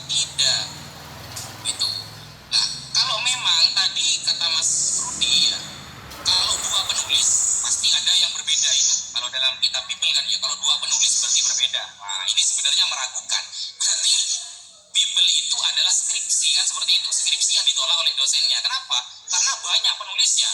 Setelah banyak penulisnya, ternyata ada cerita sejarah penulisannya ada. Hanya penyampaian Mas Rudi tidak menyebutkan referensi sama sekali. Kalau sekarang kita buka di satu penulis yang bertentangan, itu ada Mas Rudi. Satu penulisnya tapi bertentangan. Contohnya Yohanes. Ya. Kita buka di Yohanes contohnya. Yohanes 5, butir ke-31. Dengan tegas Yohanes mengatakan bahwa kesaksian Yesus tentang dirinya itu tidak benar. Tapi Yohanes dalam Yohanes pasal 8, butir ke-14 mengatakan kalau kesaksian Yesus itu benar. Nah itu kan bertentangan. Bahkan Yohanes menentang semua umat Kristen di dunia. Yohanes menentang semua umat Kristen di dunia dengan mengatakan dalam pasal 5 butir ke-37 yang namanya Tuhan itu tidak bisa didengar dan tidak bisa dilihat. Maka benarlah kata Bilangan 23 pasal 19 butir 19 mengatakan Tuhan bukan manusia dan Tuhan juga bukan anak manusia. Yohanes lebih pintar daripada umat Kristen sedunia. Tapi ternyata di Yohanes sendiri saling bertentangan. Kesaksian tentang Yesus ketika menyaksikan tentang dirinya sendiri, kata Yohanes 5 butir 31 tidak benar. Tapi kata Yohanes 8:14 ternyata benar. Nah ini satu penulis tapi saling bertentangan. Pemikirannya itu bagaimana itu menjawabnya? Monggo. Oke, terima kasih. Dan ya, saya mulai dari Yohanes 5 ayat 31 ya, saya share screen aja dulu. Itu nggak bisa saya share screen dulu. Halo, bisa bentar. Oke, silakan. Nah, ya, ini ada iklan terus tempat siapa nih? Ya, saya share screen ini. Oke. Kalau aku bersaksi tentang diriku sendiri, maka kesaksianku itu tidak benar. Ya, kalian melihat di sini ayatnya bicara tentang apa? Aku tidak dapat berbuat apa-apa dari diriku sendiri. Aku menghakimi sesuai dengan apa yang kudengar, dan penghakimanku adil sebab aku tidak menuruti kehendakku sendiri, melainkan kehendak Dia mengutus aku. Ya, ayat ini bercerita tentang bagaimana Yesus itu. Di Yohanes 10 ayat 30 dikatakan aku dan Bapa adalah satu. Ya. Jadi kalau aku jelaskan ini bahwa sebentar, kalau aku membuat perumpamaan, saat ini kalian sedang mendengar suaraku, oke? Bahwa suaraku itu adalah aku. Kemudian aku mengutus, kalau menghidupkan kameraku, maka kalian melihat aku dalam bentuk citraku. Maka aku berkata, aku tidak berbuat apa-apa dari diriku, betul. Karena digitalku yang bernama Sang Debater itu, yang memutus adalah Rudi Yohanes yang daging. Paham ya? Maka dibilang kalau aku bersaksi tentang diriku sendiri, maka kesaksianku itu tidak benar. Jadi kalau aku mengatakan, aku ini adalah misalnya seorang profesor, mana ada yang percaya? Oke? Paham sampai situ ya? Kemudian, ada lain yang bersaksi tentang aku, dan aku tahu bahwa kesaksian yang diberikannya tentang aku adalah benar. Contoh, yang bersaksi di sini adalah Yohanes. Yohanes di Yohanes 1 dijelaskan kesaksian Yohanes itu tentang Yesus, ya, Dia sudah ada di antara kita, tapi kita tidak mengenalnya, dan sebagainya. Kemudian kamu katakan Yohanes 8. Kita balik ke Yohanes 8 ya. Sebentar. Ini yang bisa aku tulis ya. Ayat ke-14. Jawab Yesus kepada mereka, biarpun aku bersaksi tentang diriku sendiri, namun kesaksianku itu benar, sebab aku tahu dari mana aku datang. Nah, ini kesaksian tentang dari mana aku datang. Paham ya? Contoh, tadi aku bilang kalau aku profesor, itu profesor kan harus diuji. Benar gak dia lulusan Universitas A, Universitas B, Universitas C? Tetapi kalau aku bilang, aku bersaksi bahwa aku datang dari Duri, tempat aku ya. Artinya, aku tidak butuh dua orang bersaksi tentang kedatanganku bahwa aku berasal dari Batak lah misalnya. Kenapa? Karena logatku aja orang sudah tahu, oh iya ini dari Batak ini, misalnya gitu. Dan kemana aku pergi? Nah, kemana aku pergi hanya aku yang tahu. Karena aku yang menentukan jalanku kemana. Pahami konteks yang pertama tentang penghakiman yang tadi itu ya. Sekarang tentang dari mana dan kemana aku datang dan kemana aku pergi. Jadi tidak ada yang bertentangan konteks saja. Kemudian Yohanes 5 ayat 37. Sebentar. 5 ayat 37.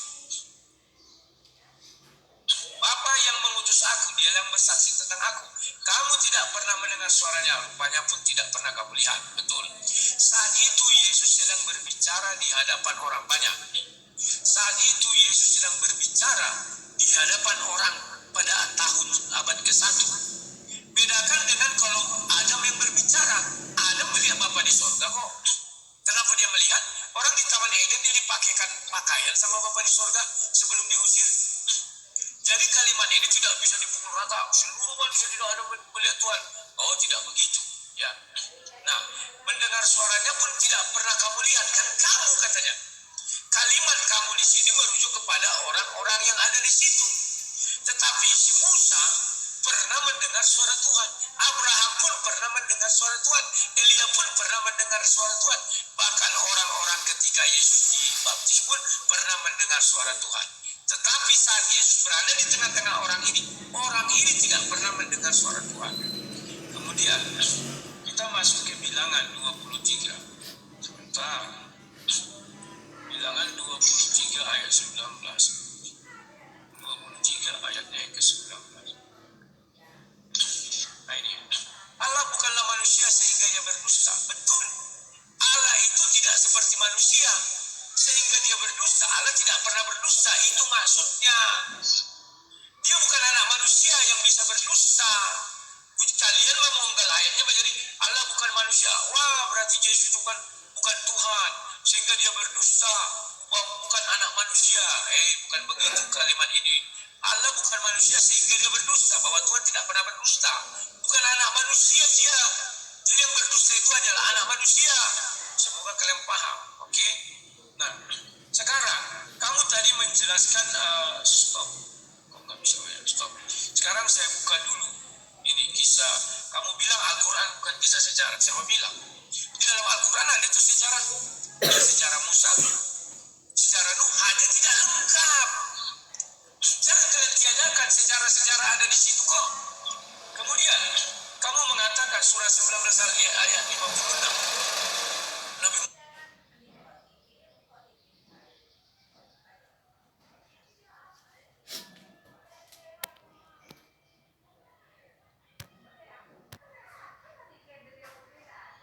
kamu tadi mengatakan bahwa Al-Quran itu kalau tidak ada di Al-Quran misalnya kan orang sulit mengerti, maka dijelaskan di hadis.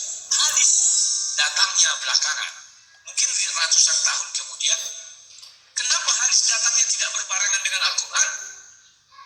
Orang ditulisnya Al-Quran juga berapa ratus tahun setelah Nabi wafat misalnya. Yang berbarengan aja hadis. Dan hebatnya hadis ini, kalau kita lihat di dalam berbagai hadis, memang hadis lebih lengkap ayat Al-Quran, firman Tuhan ya. Apa yang tidak terdapat di dalam Al-Quran, firman Tuhan, ada di hadis. Itu nggak bisa kalian sangka. Artinya, yang di dalam Al-Quran lengkap. Kecuali kalian keluarkan semua firman Tuhan yang di dalam hadis, pindahkan ke Al-Quran itu, baru itu lengkap. Terima kasih, silakan. Nah, begini, saya jelaskan sedikit ya. Kenapa hadis itu tidak ditulis pada zaman Rasulullah Muhammad SAW?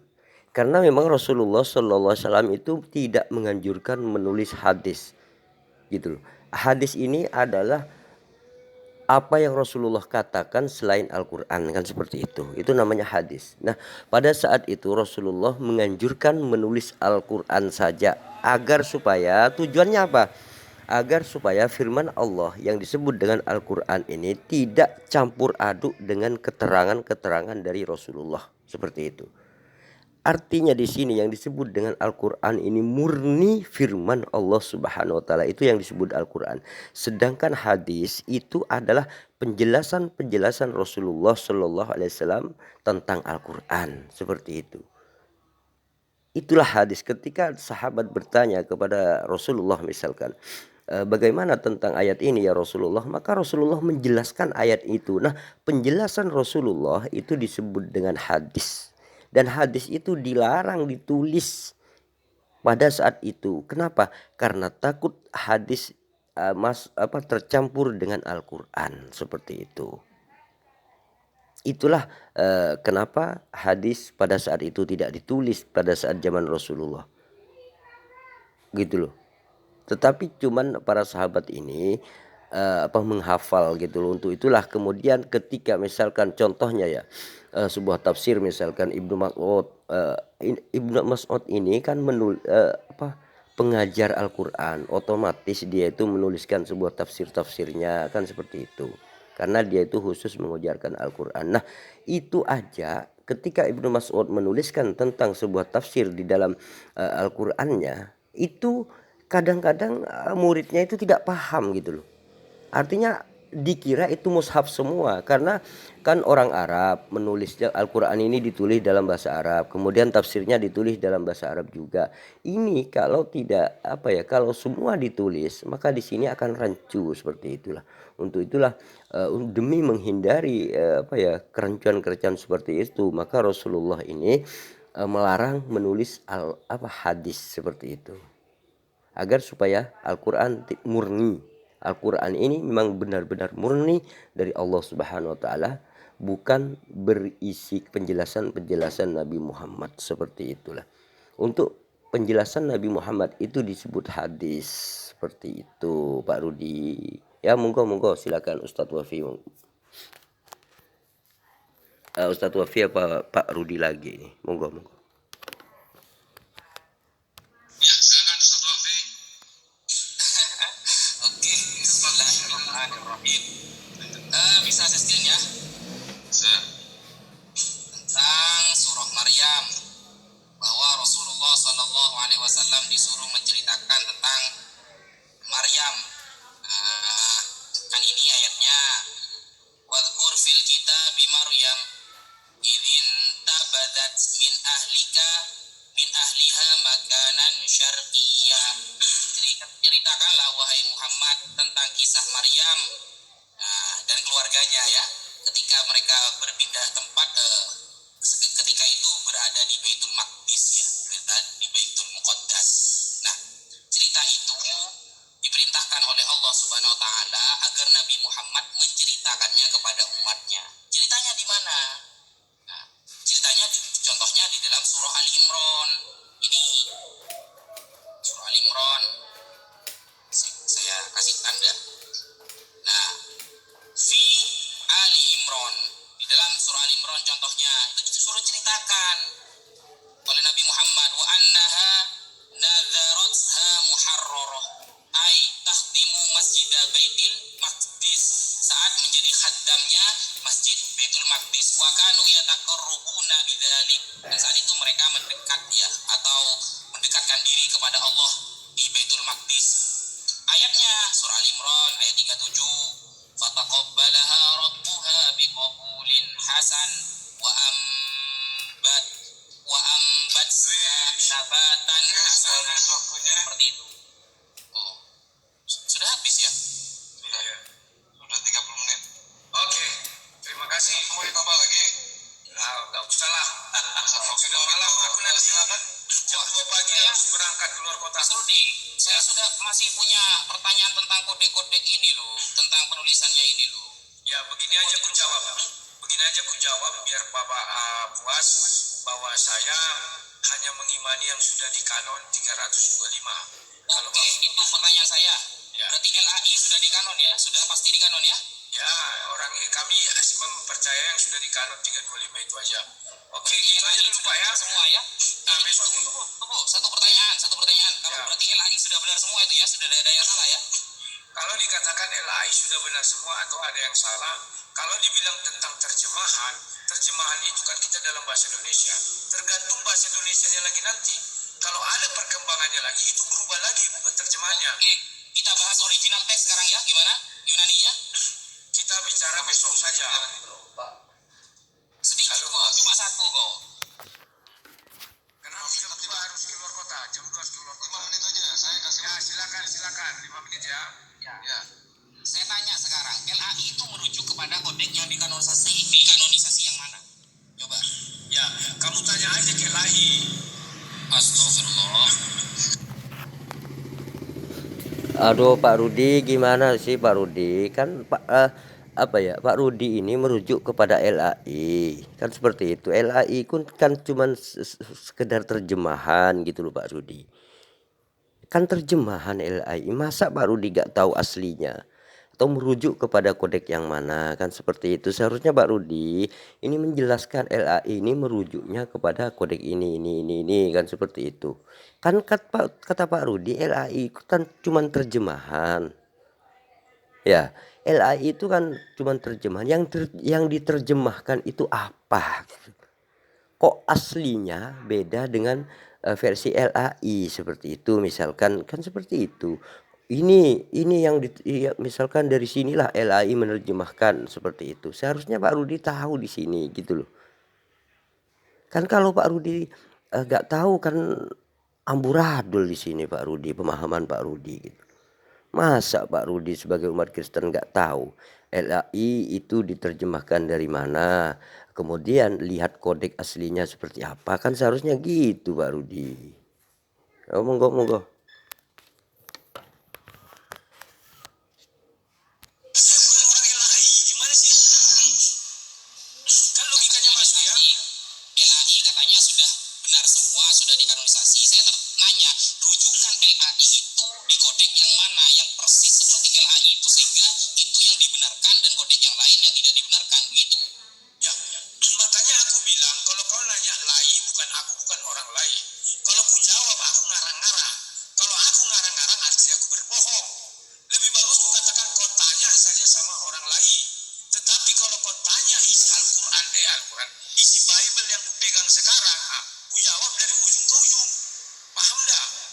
Oh, intinya berarti jenengan belum mempelajari tentang kodek-kodek LAI itu berarti ya? Ya, Tempatnya kan seperti itu. karena tugasku bukan untuk mempelajari kodek-kodek itu. Buat apa aku pelajari lagi itu? Karena itu sudah di Konsili 325 sudah jadi dan memang ada terjadi perpecahan antara Katolik dan Protestan. Tetapi itu tidak jauh beda ya, karena ada iman mereka sekitar 7 kitab itu ya. Jadi itu bagiku apa yang kupegang sekarang tidak perlu ku tafsir lagi ke sana kemari. Kenapa? Orang aku sudah tinggal beriman. Berbahagialah orang yang tidak melihat tetapi percaya. Karena iman Kristen itu tidak terletak di dalam tulisan aslinya, tetapi terletak di dalam perilaku kehidupan sehari-hari di dalam Yesus Kristus. Sebentar Ustaz Bafi, gini ya. Artinya Pak Rudi ini tidak peduli gitu loh, walaupun Bibelnya itu adalah amburadul atau ngambil dari mana aja, itu Pak Rudi ini seakan-akan tidak apa-apa gitu loh. Walaupun misalkan gini, yang dimasukkan dalam Bible itu ketika menggali-gali tanah, kemudian nemu tulisan dan itu dimasukkan dalam Bible. Terus kemudian gali-gali lagi ada tulisan, nemu tulisan gitu terus dimasukkan di dalam Bible. Itu menurut Pak Rudi intinya di sini tidak masalah. Artinya umat Kristen ini intinya yaitu pokoknya wis percaya gitu aja kepada Yesus gitu. Ini kan sebenarnya apa ya menurut saya si amburadul gitu. Karena apa? Karena Pak Rudi tahu Yesus itu berdasarkan Bible. Sementara Bible ini dari mana, bagaimana periwayatannya, ini dia nggak jelas. Ngambilnya dari mana, mana yang diterjemahkan, ini juga nggak jelas. Artinya ketika Pak Rudi mengetahui bahwa di situ ada nama Yesus berdasarkan Bible, wah ini semuanya ini amburadul menurut saya gitu. Menurut saya amburadul, bahkan kepercayaan Pak Rudi pun di sini diragukan seperti itu. Karena apa? Karena Pak Rudi tahu berdasarkan Bible, sementara Biblenya ini tidak tahu dari mana dia itu diterjemahkan seperti itu. Itu kan amburadul Pak Rudi gitu loh. Monggo Ustaz Wafi. Kan jenengan tahu Yesus itu sebagai Tuhan kan gara-gara ada tulisan di Bible. Lalu ketika tulisannya masih diperdebatkan, bagaimana Anda berpendapat? Oke, saya memang mengetahui Yesus sebagai Tuhan karena ada tulisan di Bible. Tetapi perlu diingat, bukan dari perjanjian baru, tetapi justru dari perjanjian lama. Kenapa saya katakan dari Mana ayat yang mengatakan di perjanjian lama bahwa Tuhan akan dilahirkan? Mana ayatnya? Oke, saya tidak mengatakan Tuhan akan dilahirkan, tetapi Yesaya 55 ayat 11 mengatakan bahwa dia mengutus firman-Nya ke dalam dunia dan kembali kepadanya dengan tidak sia-sia. Artinya Yesus diutus ke dalam dunia dan kembali kepada Bapa di surga juga dengan tidak sia-sia. Bukan masalah melahirkan, dilahirkan. Kita cek ya, ayat itu benar apa tidak di perjanjian lama. Gimana kalau kita bahas kodeknya? Gimana? Ya, kamu mau bahas kodek, silakan saya bilang. Tetapi saya sudah berpegang teguh terhadap kitab yang saya pegang sekarang. Paham tidak maksudnya? Kan gini mas, jenengan percaya bahwa Yesus itu ada nubuatannya di di PL. Nah, bagaimana Anda bisa percaya bahwa ayat itu beneran ada? Ternyata kalau kita lihat terjemahan itu dari mana pengambilannya? Contoh LAI mengambil ya perjanjian barunya itu dari Textus Receptus umpamanya. Ternyata dilihat di Textusnya ada yang hilang, tapi di kodek yang lain tambah banyak hilangnya lah. Berarti kan jenengan sekarang menjadi korban copy paste mas, kan gitu. Oke, aku jawab. Memang aturan itu hanya ada satu versi. Banyak versi. Apa kita harus mempercayai semua versi-versi itu? Kan tidak. Nah, Mana yang kau bedanya. pegang sekarang? Sebentar. Mana yang kau pegang sekarang itulah yang kau imani. Tidak perlu harus membuka versi si A, si B, si C, si D. Saya hanya bertanya apa yang kau pegang sekarang. Demikian juga kau bertanya kepada saya apa yang saya pegang sekarang. Paham tak? Nah, bedanya mas, kalau Al-Quran itu ada istilahnya ilmu qiraah sab'ah. Rasulullah sudah bersabda, unzilal Quran ala sab'ati ahrufin. Quran itu diturunkan menggunakan 7 dialek dan itu menggunakan sanad perantaian periwayatan yang ketat. Sehingga kalau saya membaca sesuai dengan riwayat Asim riwayat Hafs, itu ada sanadnya sampai kepada Rasulullah. Orang-orang yang membaca dengan riwayat Nafi contohnya ya, atau Ibnu Katsir, atau Ibnu Umar, atau Hamzah, itu juga memiliki sanad kepada sahabat Abdullah bin Mas'ud, sahabat Abdullah bin Mas'ud pada Rasulullah. Sedangkan Bible ya, kalau dilihat dari kodeknya tidak ketemu, maka dari mana munculnya ayat itu, kan begitu mas. Oke, sekarang kau mengatakan itu di dalam ajaran Islam. Allah berkata apa? Al-Quran diturunkan dalam satu bahasa Arab yang bisa dimengerti. Sekarang kau bilang ada 7. Jadi mana yang benar, hadis atau Al-Quran? Maka kalau saya buka nanti sama kamu, hadis itu sering melawan isi Al-Quran. Biar kamu tahu. Kita bahas ayatnya saja dulu, tidak usah lari ke hadis. Kita Al-Quran vs Bible dulu, penulisannya dulu. Jangan lari ke hadis tadi. Sudah, kamu tadi sudah mengakui tidak ada perintah untuk menuliskan Al-Quran. Itu aja kalian sudah kalah harusnya. Kenapa sekarang ada Al-Quran? Aduh Pak Rudi, umat Islam itu memang butuh kecerdasan seperti itu. Kalau Pak Rudi tidak memahami, saya yakin Pak Rudi ini tidak bisa baca aja nggak bisa, mungkin berdasarkan terjemahan. Padahal di dalam Al-Quran itu dianjurkan fas'alu ahlal dzikri. Artinya di sini maka bertanyalah kepada orang ahlinya Al-Quran kalau tidak paham tentang Al-Quran. Kalau seperti itu sudah ada anjuran dari Al-Quran itu sendiri sebenarnya gitu loh.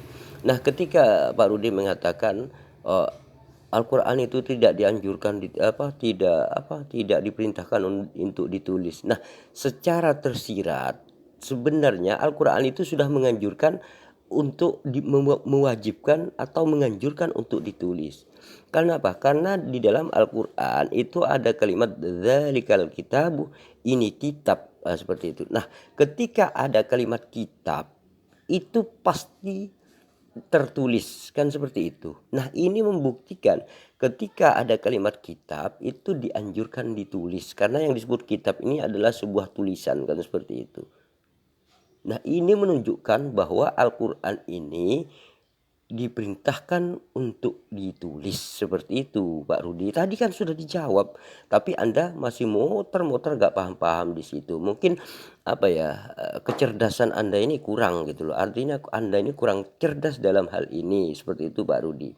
Ya saya memang tidak kalau Anda tidak memahami penjelasan saya, memang saya tidak memaksa seperti itu. Karena itu tergantung kecerdasan Anda. Seperti itu Pak Rudi. Monggo silakan. Tema kita penulisan kitab suci, maka Anda harus fokus ke ayatnya, bukan lari ke tafsir ke hadis. Makanya dari tadi saya membahas ayat di Bible. Kalau ayat Perintah menulis saja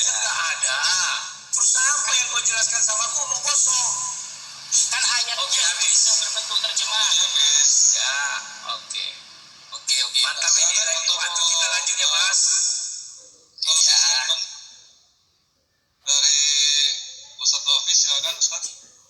Saya belakangan saja. Saya mau Oh, belakangan. Oh, oke. Berapa menit? Lalu di 2 menit aja, 2 menit aja. Iya, silakan. Ya, ya. Terima kasih kepada Zoom meeting ini. Saya nggak tahu punya siapa ini, tetapi saya mengucapkan terima kasih karena mengundang saya. Tapi dibilang tadi namanya MMCI. Yang kemudian terima kasih kepada moderator Sigeman. Terima kasih kepada semua yang tadi berdiskusi sama saya. Namanya si Didi, apa namanya tadi dia? Didi Aslanti. Ya mungkin itu ya. Saya lihat dia begitu sopan. Itulah cerminan Islam yang sesungguhnya Islam. Jadi jangan sampai nanti keluar ucapan Mahatma Gandhi kepada orang Kristen. Saya suka Kristus, tetapi saya tidak suka Kristen. Jangan sampai ada ucapan orang seperti itu.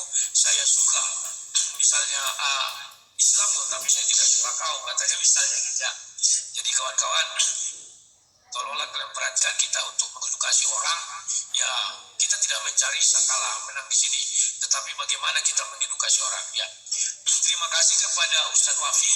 Saya baru kali ini bertemu dengan Anda dan ya saya senang, dan mungkin di lain waktu bisa kita jadwalkan karena saya mau berangkat jam 2 subuh, mau keluar kota ya, mau ya nanti usah saya kasih tahu kemana ya.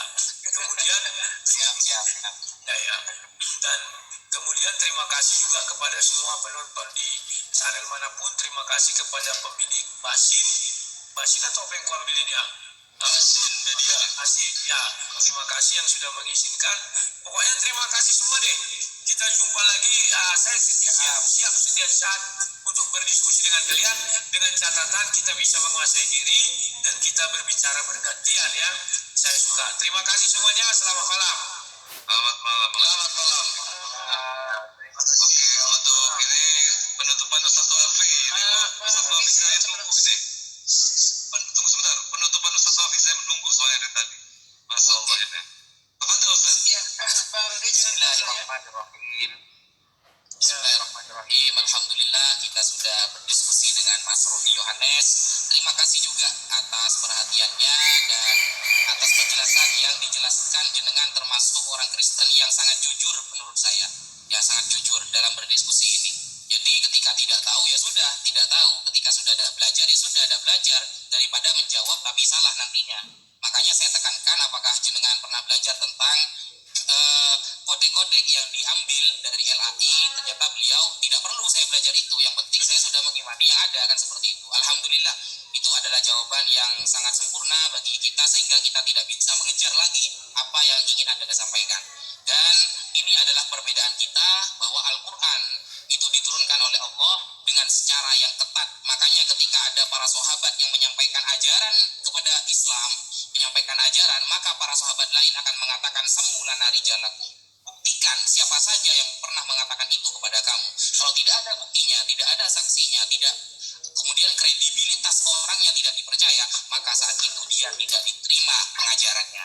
Sehingga Al-Quran itu syaratnya harus mutawatir, harus ramai diketahui. Adapun bacaan-bacaan Al-Quran yang berbeda itu hanya dialek saja. Bukan berarti bahasa Arab ada bahasa Sunda, bahasa Madura, apalagi bahasa Jawa. Tidak. Karena Al-Quran itu disampaikan dengan bahasa Arab sesuai di dalam surah Yusuf ya. Anzalna al-Qur'anan Arabiyyan la'allakum ta'qilun. Kami turunkan Al-Quran dengan bahasa Arab agar kalian faham, mengerti. Maksudnya kepada Nabi Muhammad dan Nabi Muhammad menyampaikan kepada umatnya. Dan penyampaian Al-Quran di setiap ayat, di setiap surat itu pasti ada penjelasan dari Rasulullah dan itu pasti disahkan oleh Allah Subhanahu wa taala, sehingga apapun yang keluar dari Rasulullah, wa ma yantiqu 'anil hawa in huwa illa wahyu yuha, apapun yang keluar dari lisan Rasulullah berarti itu sama saja dari Allah. Begitu. Makanya nanti ada istilahnya hadis qudsi, hadis yang disandarkan kepada Allah Subhanahu wa taala. Dan apa yang disampaikan Rasulullah pasti tidak akan bertentangan dengan Al-Quran. Sekian dari saya, kurang lebihnya saya mohon maaf. Wassalamualaikum warahmatullahi taala wabarakatuh. Waalaikumsalam warahmatullahi wabarakatuh. Subhanallah.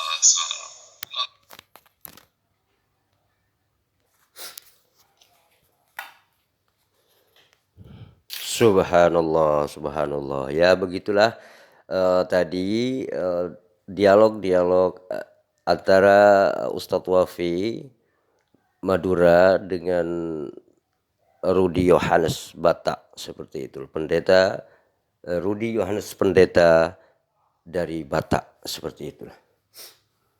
Nah, di dalam penjelasan tadi, kalau saya analisa bahwa Rudi Yohanes di sini tidak tahu dari mana LAI itu diterjemahkan seperti itu. Artinya di sini, walaupun misalkan seandainya banyak kesalahan-kesalahan terjemah di LAI, maka Rudi Yohanes tidak tahu di sini seperti itulah. Artinya pokoknya imani aja seperti itulah imannya Rudi Yohanes ini. Begitulah mungkin semua Kristen rata-rata memang seperti itu, imani aja, jangan banyak tanya seperti itulah.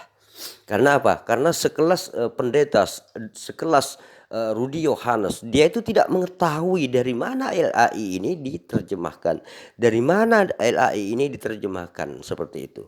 Jadi kodek mana yang menjadi referensi daripada LAI Bible Indonesia ini seperti itu.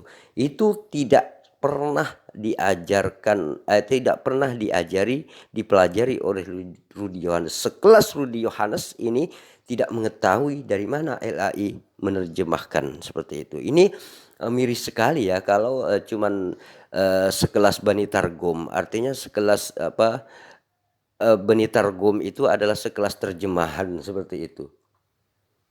Maka itu di dalam ajaran Islam tidak diperbolehkan hal-hal seperti itu. Jadi harus tahu teks aslinya kalau di dalam Islam. Misalkan gini, orang itu berdasarkan terjemah aja gitu, nggak tahu teks aslinya, maka itu di dalam Islam tidak akan pernah diakui.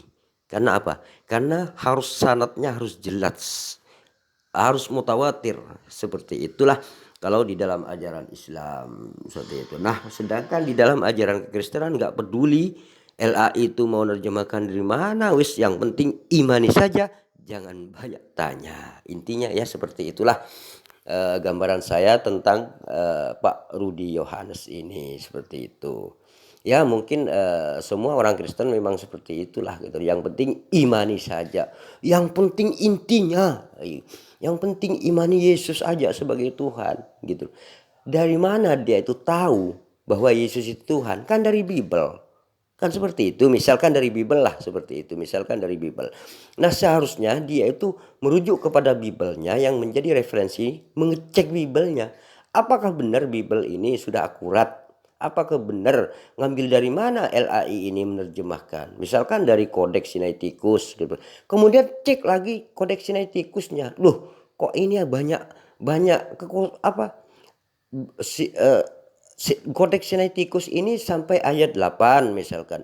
Kenapa di LAI kok sampai ayat dalam Markus misalkan? Dalam Markus ini LAI misalkan di Kodeks Sinaiticusnya cuma 8 butir gitu loh. Kenapa setelah diterjemahkan ke dalam LAI versi Indonesia kok tiba-tiba menjadi 16 gitu loh. 16 ayat gitu loh. Dari mana gitu loh. Kok tiba-tiba menjadi 16. Yang 8 lagi ngambilnya dari mana seperti itu. Ini kan meragukan sebenarnya gitulah. Situlah Pak Rudi ternyata tadi tidak mengetahui tentang hal itu. Yang penting Pak Rudi ini imani saja, jangan banyak tanya. Seperti itulah. Ya, terima kasih. Dukung terus channel ini, mudah-mudahan channel ini bermanfaat bagi kita semua, bahwa kebenaran itu hanya Islam. Inna dina indallahil Islam. Sesungguhnya agama itu hanyalah Islam. Seperti itulah. Terima kasih, dukung terus channel ini. Mudah-mudahan Anda yang mendukung dicatat oleh Allah Subhanahu wa taala sebagai orang yang mendukung dakwah. Dan mudah-mudahan kita semua diberikan kemudahan di dunia ini, diberikan rezeki yang luas di dunia ini, yang banyak, yang bermanfaat gitu loh. Dan mudah-mudahan kita semua dimasukkan ke surganya Allah bersama berkumpul dengan Rasulullah Muhammad sallallahu alaihi wasallam. Amin, amin, Allahumma amin. Terima kasih. Wassalamualaikum warahmatullahi wabarakatuh.